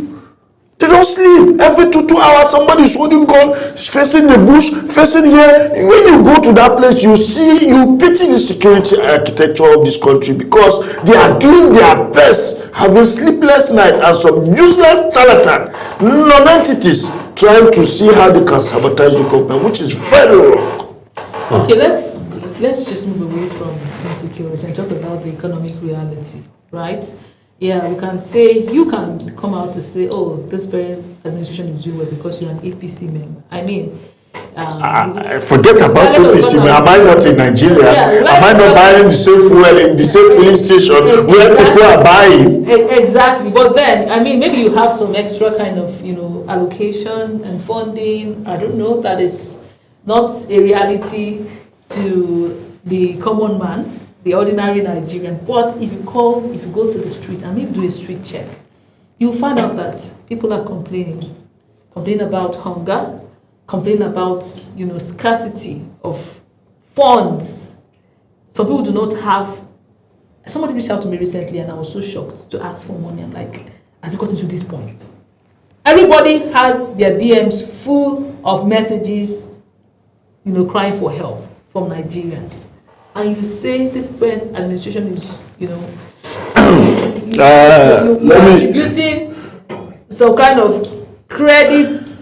I don't know if maybe you're just talking about security. Yeah. As a matter of fact, every day we are developing, and every day we are moving forward. This is the only government in Nigeria that allow dollar to flow in the system. Again, let me tell you something. Let me tell you. The points are, I think they're vague, really. Wait. Let me finish. You have asked me a question. Let me answer your questions about the economy of the world and the economy of Nigeria. Listen to me, wait. Yes. I'm going there. Let me go there first. As a matter of fact, this is the only government that removes subsidy the day we assume office. Yes. We say there's no more subsidy. Those people that are eating our money, no more subsidy. And no more subsidy for even dollar, no more subsidy for anything. We should go as a nation.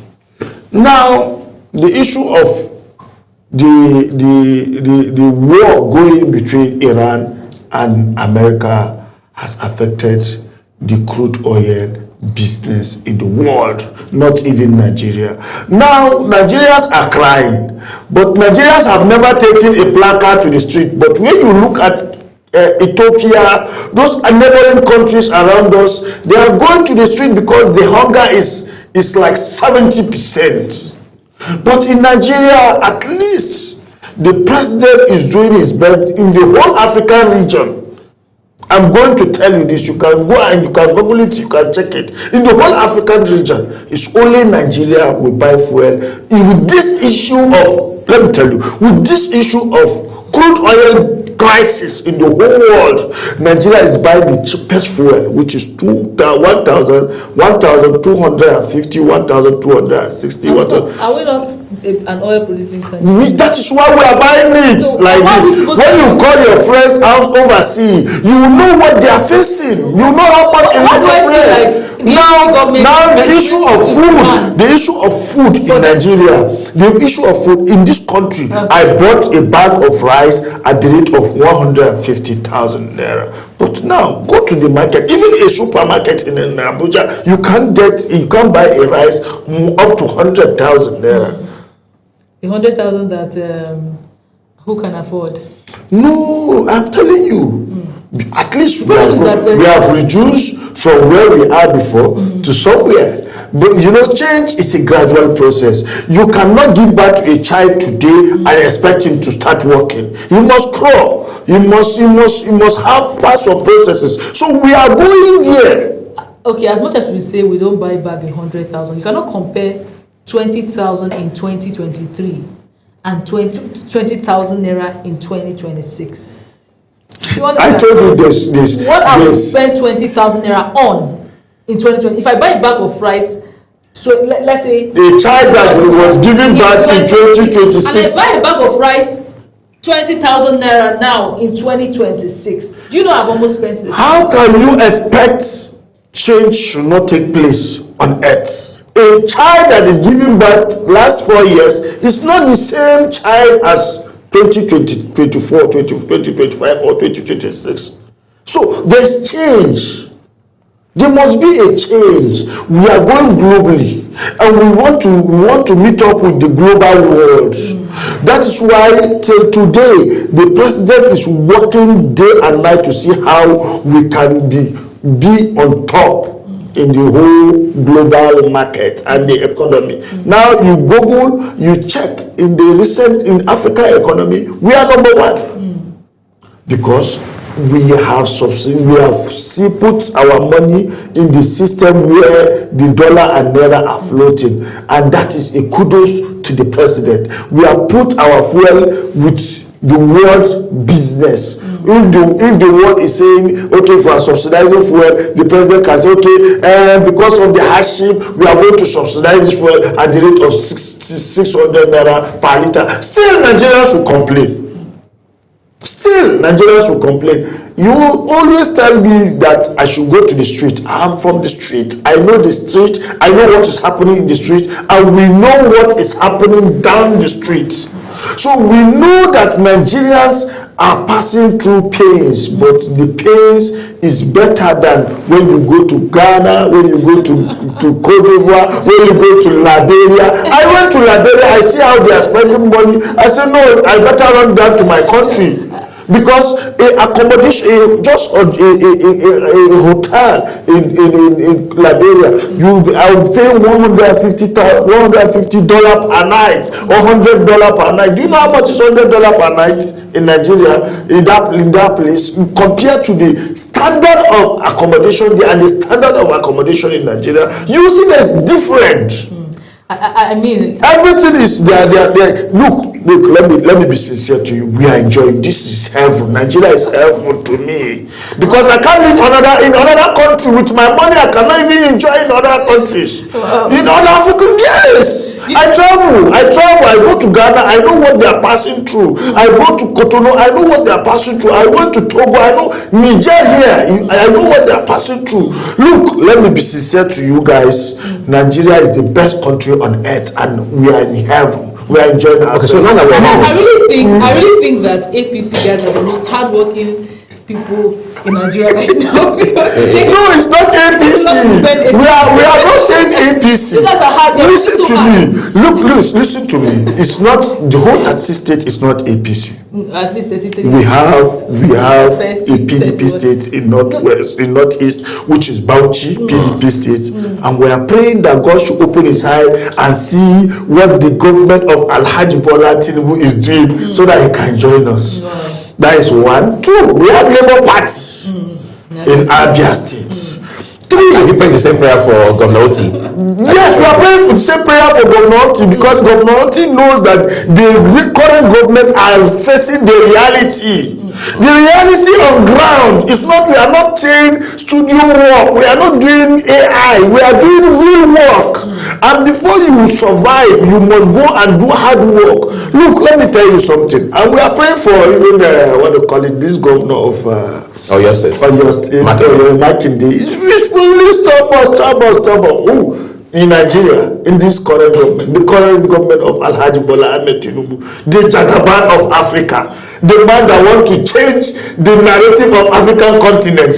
No, they should forget about him. But we believe that God will open their eyes to see the real work Alhaji Bola. But is it true, now that we're talking about those whose eyes God needs to open, I don't want to talk about the state of the eyes of the governor of Osun State, but we understand he had made an attempt to come into the APC, talking about Governor Adebola Adeleke, but he was not allowed to come in because the president had already determined or predetermined that his favorite candidates would be anointed to run for. I don't have those information, but I believe that if you want to come to the All Progressive Congress, right, I believe that nobody will stop him, nobody will tell him no, but we believe that he is supporting the president for 2027 election. Great. Now that we have seen like 24 governors thereabouts move from their different parties to your party recently, within a very short time,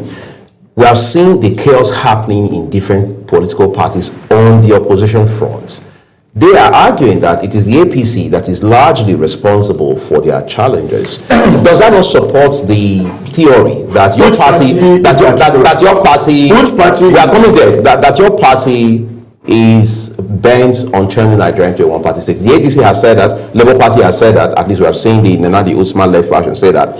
The other, the PDP, of course, the Turaki-led faction, had also said that time and again. But out of the mouth of 2 or 3 witnesses. I'm saying that because you are asking for other governors to join the ADC. To be sincere, if I know you are my enemy, there's no need of me fixing what is wrong in your house. So I rather join the ADC people, let me start from the ADC, because those scalwags. No, you can't. No, you have to take that back and apologize. Okay, apology. Right.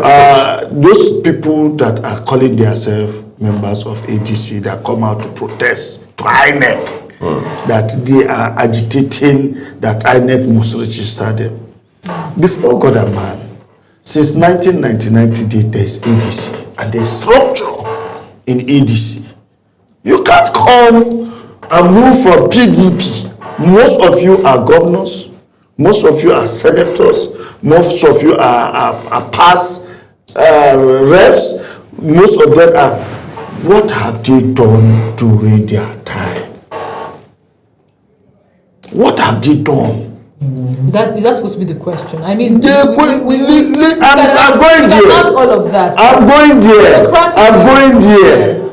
there. What have they done? That is one. Two, the ADC has structure, they have their chairman, they have their secretary.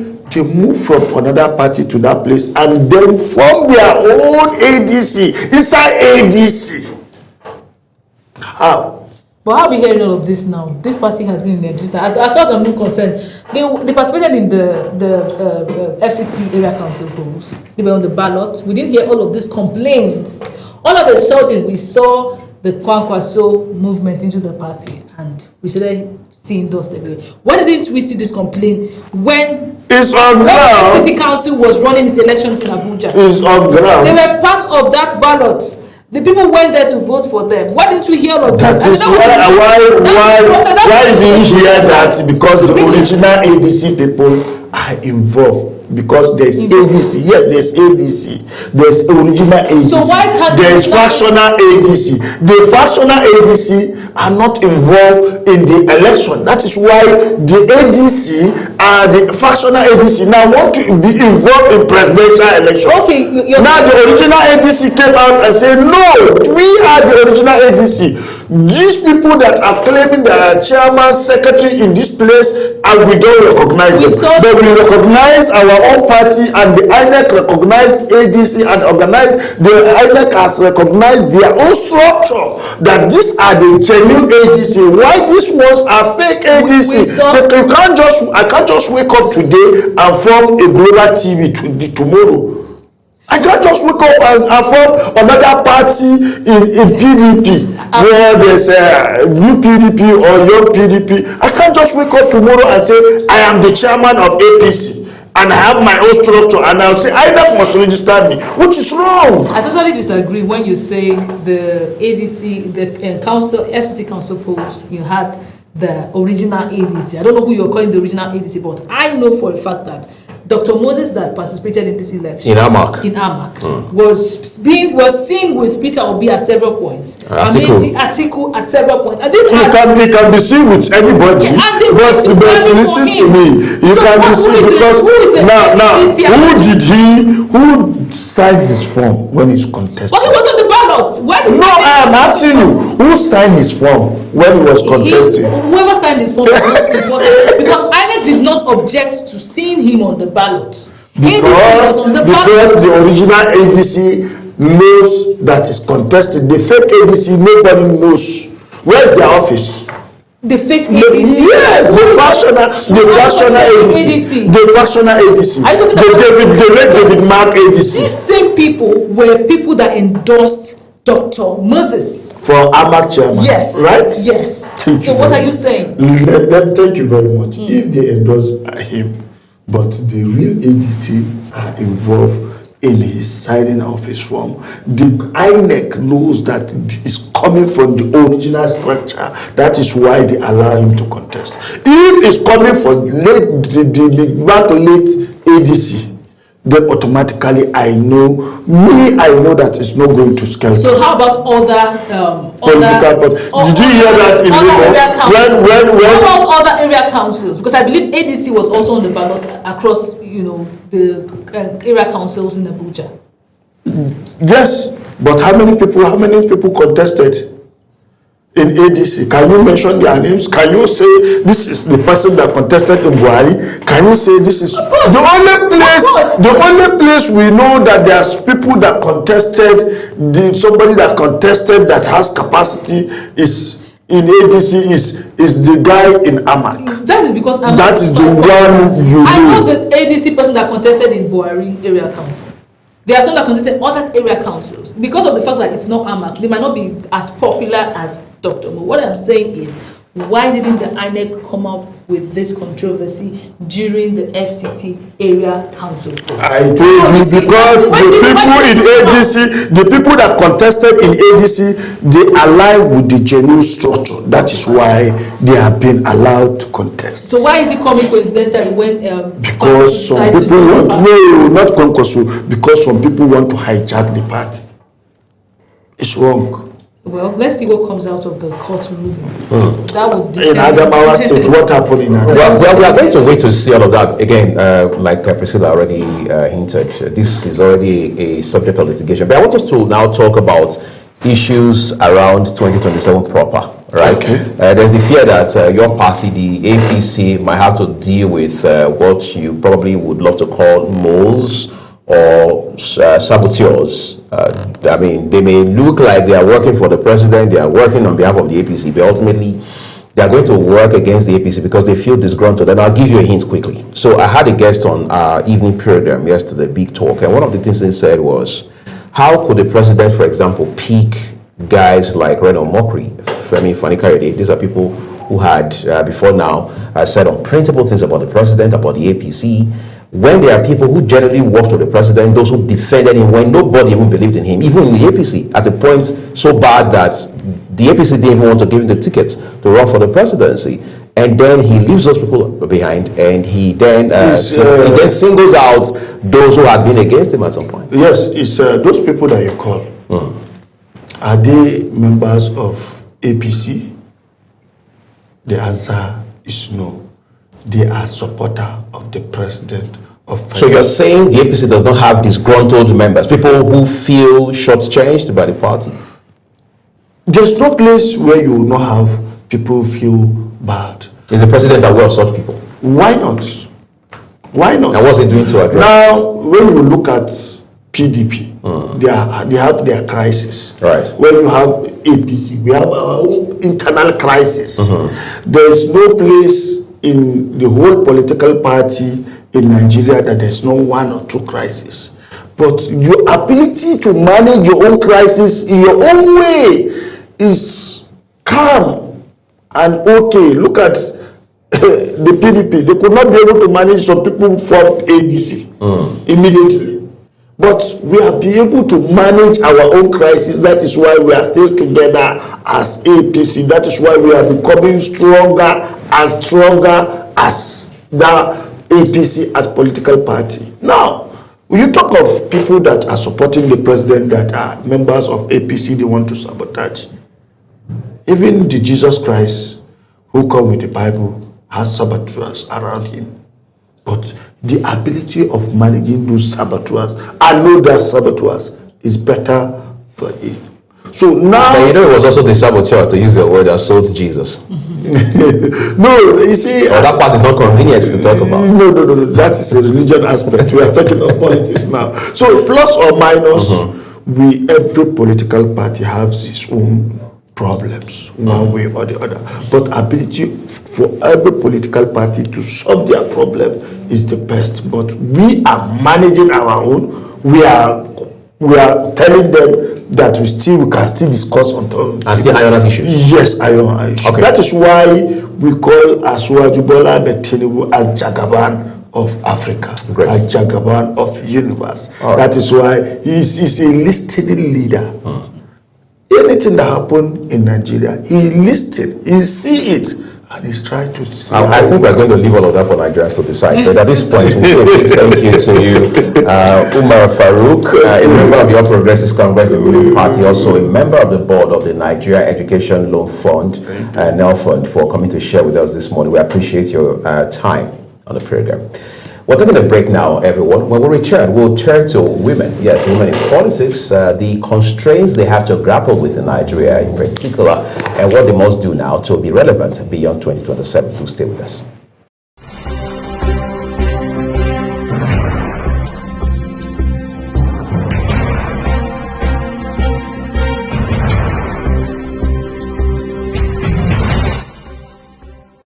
Up with Global Morning, your daily guide to what's happening and making the rounds.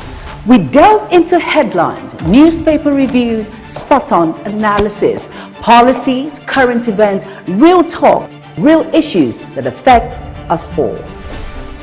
From the latest trends to the debate, every topic, every angle, Global Morning is where it all starts.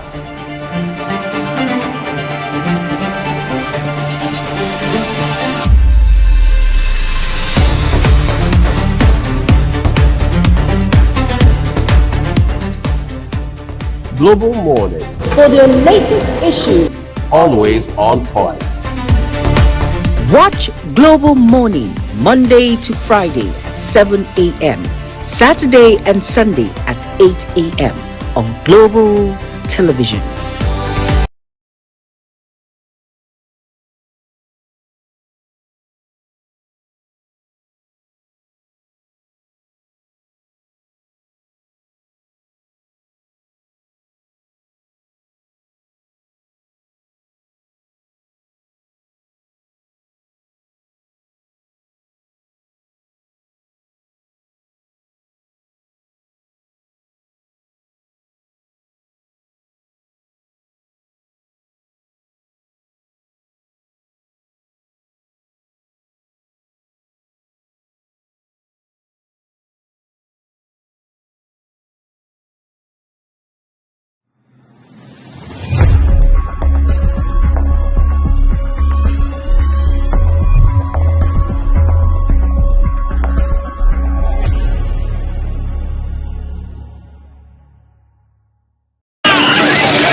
In an age of breaking news, you need a trusted source that prioritizes accurate, factual, and unbiased reporting.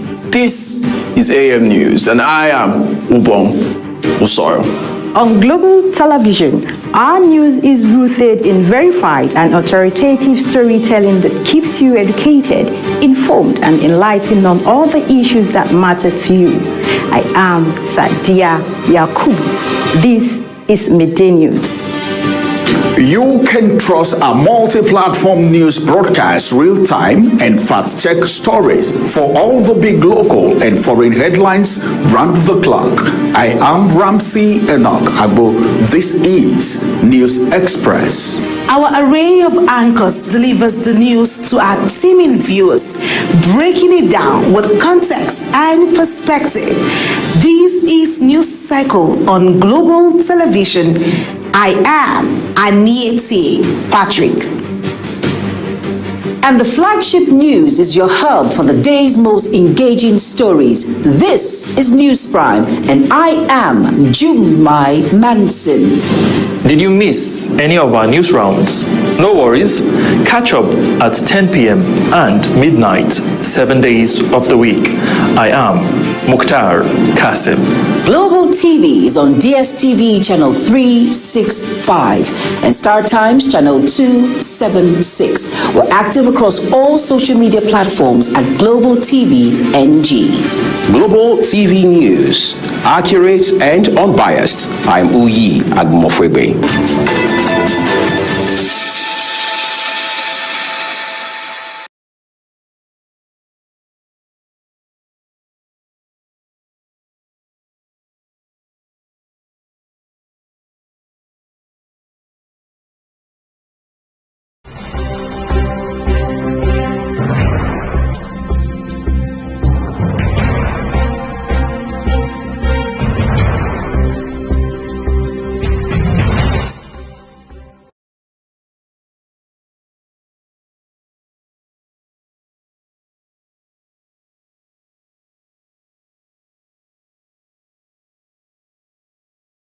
At the turn of the 21st century, we've seen women do exploits across different fields of endeavor, whether in the private sector or even in the public space, especially as it has to do with politics.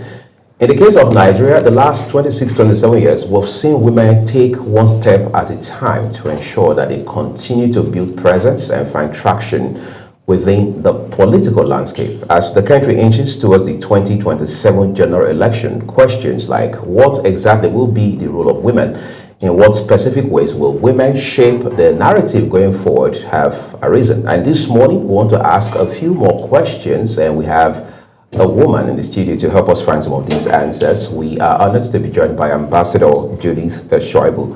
She is the founder of Formidable Tribe as well as the president of Formidable Female.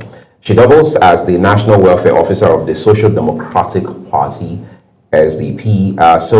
Many thanks to you, Judith, for making our time to join us on the program. Thank you very much for having me.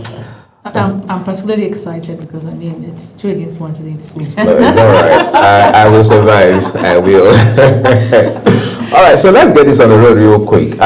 We've seen men making a lot of noise as far as politics is concerned in recent times. Not so much has been heard from women. Really, is it too early? Or are we just supposed to wait and see what happens weeks before the election day proper? Oh, absolutely not. There's no waiting, to see anything. The silence is a significance of a substantial decay and mishaps within the system. One would think that because a number of women, especially a few younger women, were involved in politics as of 2023, that maybe by 2027 we should see more. Right. Unfortunately, we're hearing silence unlike we've ever heard before. It's almost as if women are about non-existent at all within the political space, which is really sad, but it's really an indication of how far back we are going rather than moving forward as far as politics is concerned.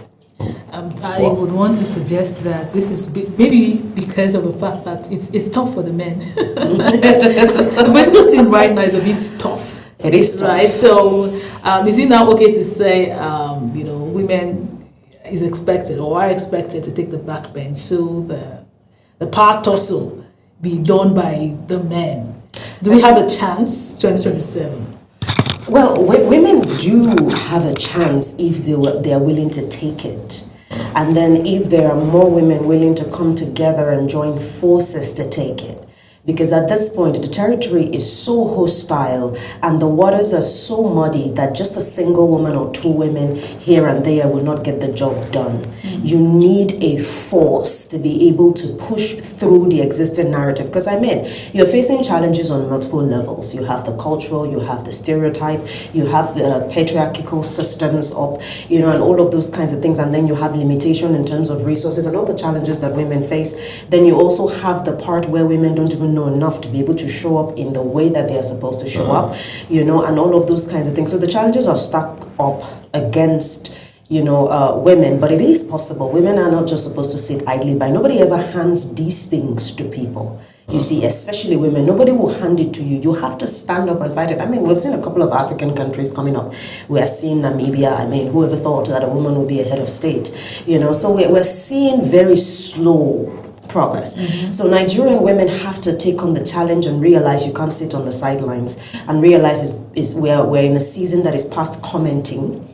We're in a season that is past just analysis. We're in a season that is past just media.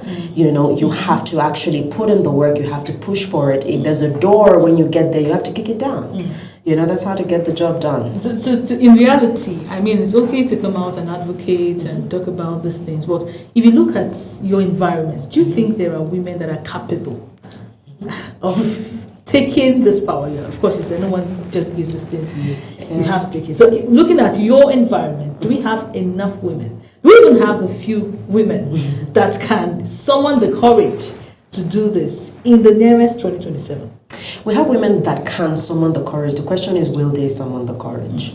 Okay, we have very vibrant Nigerians. That's one of the things that Nigeria is blessed with. We have very vibrant individuals. We have capable individuals. We have intelligent individuals. We have seen a few players, before in the political scenes.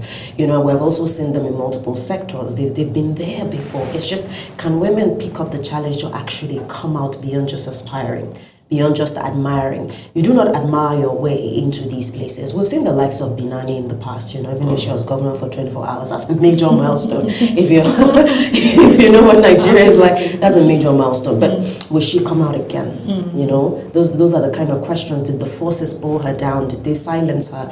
And all of those kinds of things. So we do have women who are capable, and then we have women who need to work harder, who need to do more. And by working harder, I don't mean it in this very stereotypical way. I mean women who will be able to sit down and say, I'm going to study the territory and I'm not afraid to start small.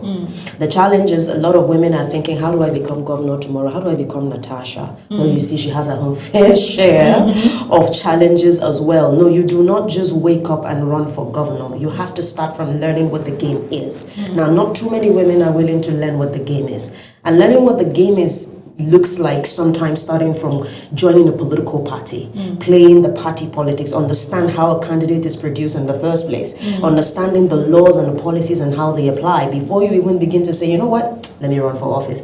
Because sometimes too, even when women get access to limited funding, sometimes is misplaced because they do not know how to appropriate it. So there's need for education in a way, not school, so to speak, but education in terms of knowing the territory, understanding the territory, and then mapping out strategy for how to go through. So we've seen political parties come out to say, we're not going to charge women for getting their forms, we'll give a discount. I don't know, all of those, do I call it goodwill? Incentives. Incentive, right? Do you think this is really coming from a place of, is it from a good place? Or is it, sometimes some person can see that as some form of mockery, because you are saying this and you're making another thing. You're making it look as if it's cheap, but when they try to put their hands on the plow, they see that indeed it is not cheap. So what do you think about such gestures from political parties? Well, it is a nice gesture at best, and in my experience, having been in political parties over the last couple of years, is that sometimes it's a way to meet, affirmative action. Let it not be as if United Nations will say that we're not having 30% women featured, and all of those kinds of things. So yes, the opportunity is there, and frankly, if more women with good heads on their shoulders even leverage leverage the, gesture, we can actually spin it beyond the scripts that the political parties hope for. But that's just a challenge, though. How many people want to embrace the door being cracked so that we can open it wide for others to come in? Now, that is the narrative and the mindset that we need to work on in the first place. But really, frankly, most political parties are just trying to fulfill affirmative action, if I'm being honest. What are your thoughts about the reserved seat for women? I think that it's a step, from where we are right now, in the sense that if we have 3 women in the Senate and very few, in the House of Representatives, we probably would now see a little more. But like I always say, I've never raised a placard and insisted that, there needs to be special seats reserved for women. The reason is because I do not see that as a long-term solution. I frankly don't. Because what we're going to see is like what happens in the political party. I mean, there's this very special seat that when they think women, that's the first thing they think about. That is women leader. Then there needs to be a woman leader. And so when a woman first I'm sure your party has one, though. Of course. When a woman shows up on the scene, that is the first position you are given. Okay, then you now have to do more to be able to have any other position, for example, the National Working Committee. Right. So sometimes that, to me, would mimic what's happening in the political parties. Women will be relegated. That's what I foresee. Women may be relegated, that outside this position, you do not get to do anything else. Meanwhile, we have women who are capable. We have women who can shift the trajectory of what we know politics to be, democracy to be, if given the opportunity to be able to explore what they have and bring what they have to the table fair and square. So being confined for me is a step, but it's not enough. It needs to be more than certain special seats. It's like how people try to say that maybe they want to include people with disability. But at the end of the day, the first position that is given to the disabled person or someone with special needs is the people with disability position. So it is a confinement. It is a step, but it is not enough. It wouldn't pay off long term. Women need to be able to go for whatever position is available, and they need to be given the opportunity if they merit it. I believe so, very strongly. And then now there is the issue of women. I mean, quite a number of them, maybe more than we can count on our fingers, who are doing amazing work in the private sector, whether from finance to tech and what have you. Is there any chance we can, as it were, leverage that pool, get some of them to come into mainstream politics? Yeah, there is a chance that we can leverage that pool, but again, it's about having women who don't only have good heads on their shoulders, but are willing to understand what the game of politics is, and are willing to sacrifice enough to realize, because politics is supposed to be a game that is bigger than yourself. So it's not everybody who is willing to put that much, in defense of other people or for the progress of the collective growth of the larger populace. It's not everybody who's willing to do that, but if we can have more women who are willing to do that, it would be phenomenal. It would be fantastic. So yes, it's possible to be able to leverage that pool. I mean, we've seen the likes of Ngozi Okonjo-Iweala. I think she's one of the most phenomenal women we've had in Nigerian history in modern times. We've had the Deborahs, rest her soul, and all of those kinds of people who were in sectors that were not directly political, but have really contributed immensely in the collective progress and growth of Nigeria as a whole. And so definitely, if we can look into that, that would be great. That would be a step in the right direction. But if the women in those pools would also consider serving a cause and a purpose greater than just business or corporate, it would be great to be able to do that. Let's talk about generational differences. Now, there are people that believe the Gen Zs are here to change narratives. Do you think politically they are also changing the narrative? The beautiful thing about Gen Zs is that they're very innovative, they're very energetic, they seem to know what it is they want in a way. And there's a reason I say that, because sometimes they have the illusion of knowing what they want, but not exactly understanding what it takes to have what it is they want. Now, that's the difference. You can have a dream, but if you're not willing to pay the price for where you want to go, it's as good as you never quite had it. So that's the thing with the Gen Z people. I think that they would do better if they're willing to look past self. if they're willing to look past the primitive things and dive into the deep things. The average Gen Z is not very deep-rooted in, first of all, history. And if you cannot understand where you're coming from, it's very difficult to influence where you are right now. And then it will now be harder to, of course, create an impact that can cause change in the greater future. So I think that they are amazing people, wonderful people. They are able to shift the narrative if they have the right understanding of what the world is. And then if they are willing to exercise more discipline, more restraint, and then more focus, they will be able to achieve more. I strongly believe that. So do you think we've made relevant, or do you think we made progress with the whole push for women inclusivity, especially in politics? It's appearing so, but I haven't seen anything very substantial to say that it would affect, things, that it would shift anything significantly as far as 2027 election is concerned, because we're expecting, more stringent bills that can have greater effect on the Nigerian populace to have been passed by now in such a way that we can expect for drastic or radical changes. But what we are seeing is, like I said in the beginning, greater silence than we have experienced, before. So I do not think that significant progress has been made in the way that, a lot of people clamoring for that expect, for it to be made so far. So there's still a long way to go. Now let's talk about your political party.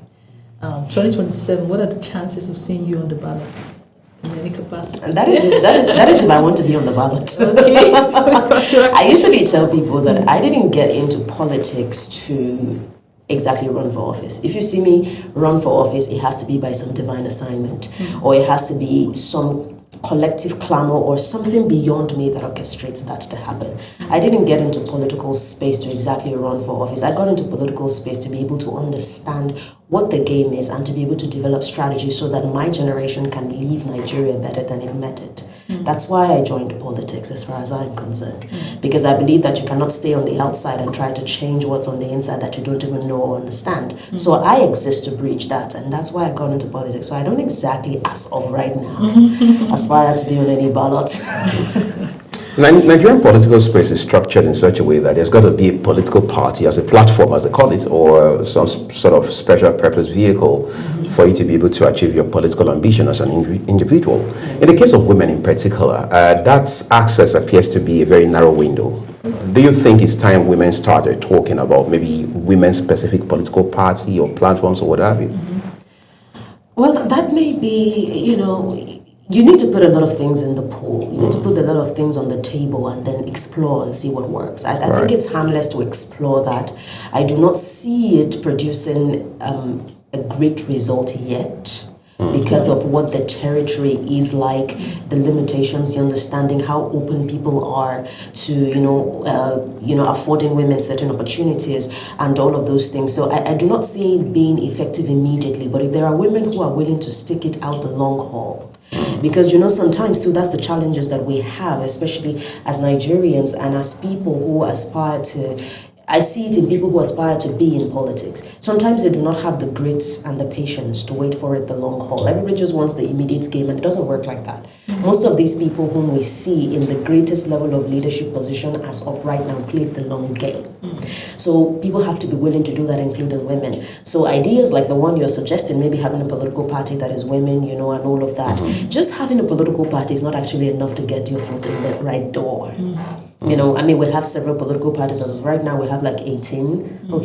18, 19, 20. Because there are two more new ones, right? Around 20, even though there's bone of contention about which will get deregistered or not.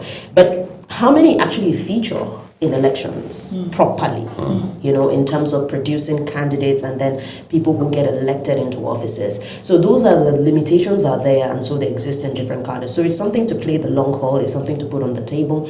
But I do think that what women need to really put energy in is supporting each other and pulling each other and working as a force, not as lone wolves. A lot of women make the mistake of thinking, I'm going to get in there and I'm just going to do what I need to do and it will be all right.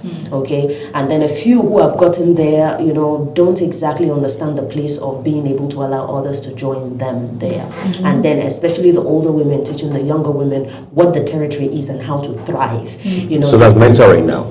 Yes, mentoring, giving access and all of that, even coaching, seriously, because sometimes it's more than just opening the doors. Sometimes you need to hold somebody's hand through the journey because of how hostile the territory is.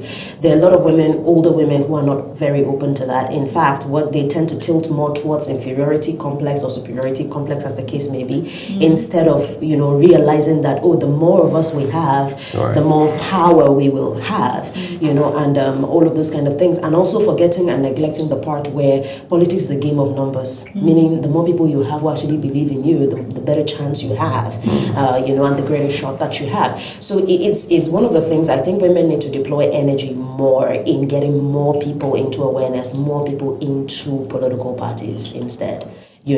People who have the right perception, who have the right mindset, who are willing to put in the work and who are willing to be patient and work through the process. I think that women need to deploy more energy in doing that. Okay, so if you were to mention 3 things that still limit women politically in our time and our age, what would that be? I would say the system, the way the system is designed in itself is one, stereotype, bias, culture.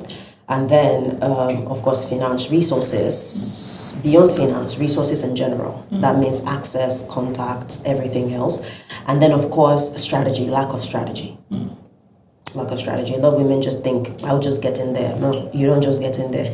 You have to have a plan. And you have to stick to it with focus and integrity.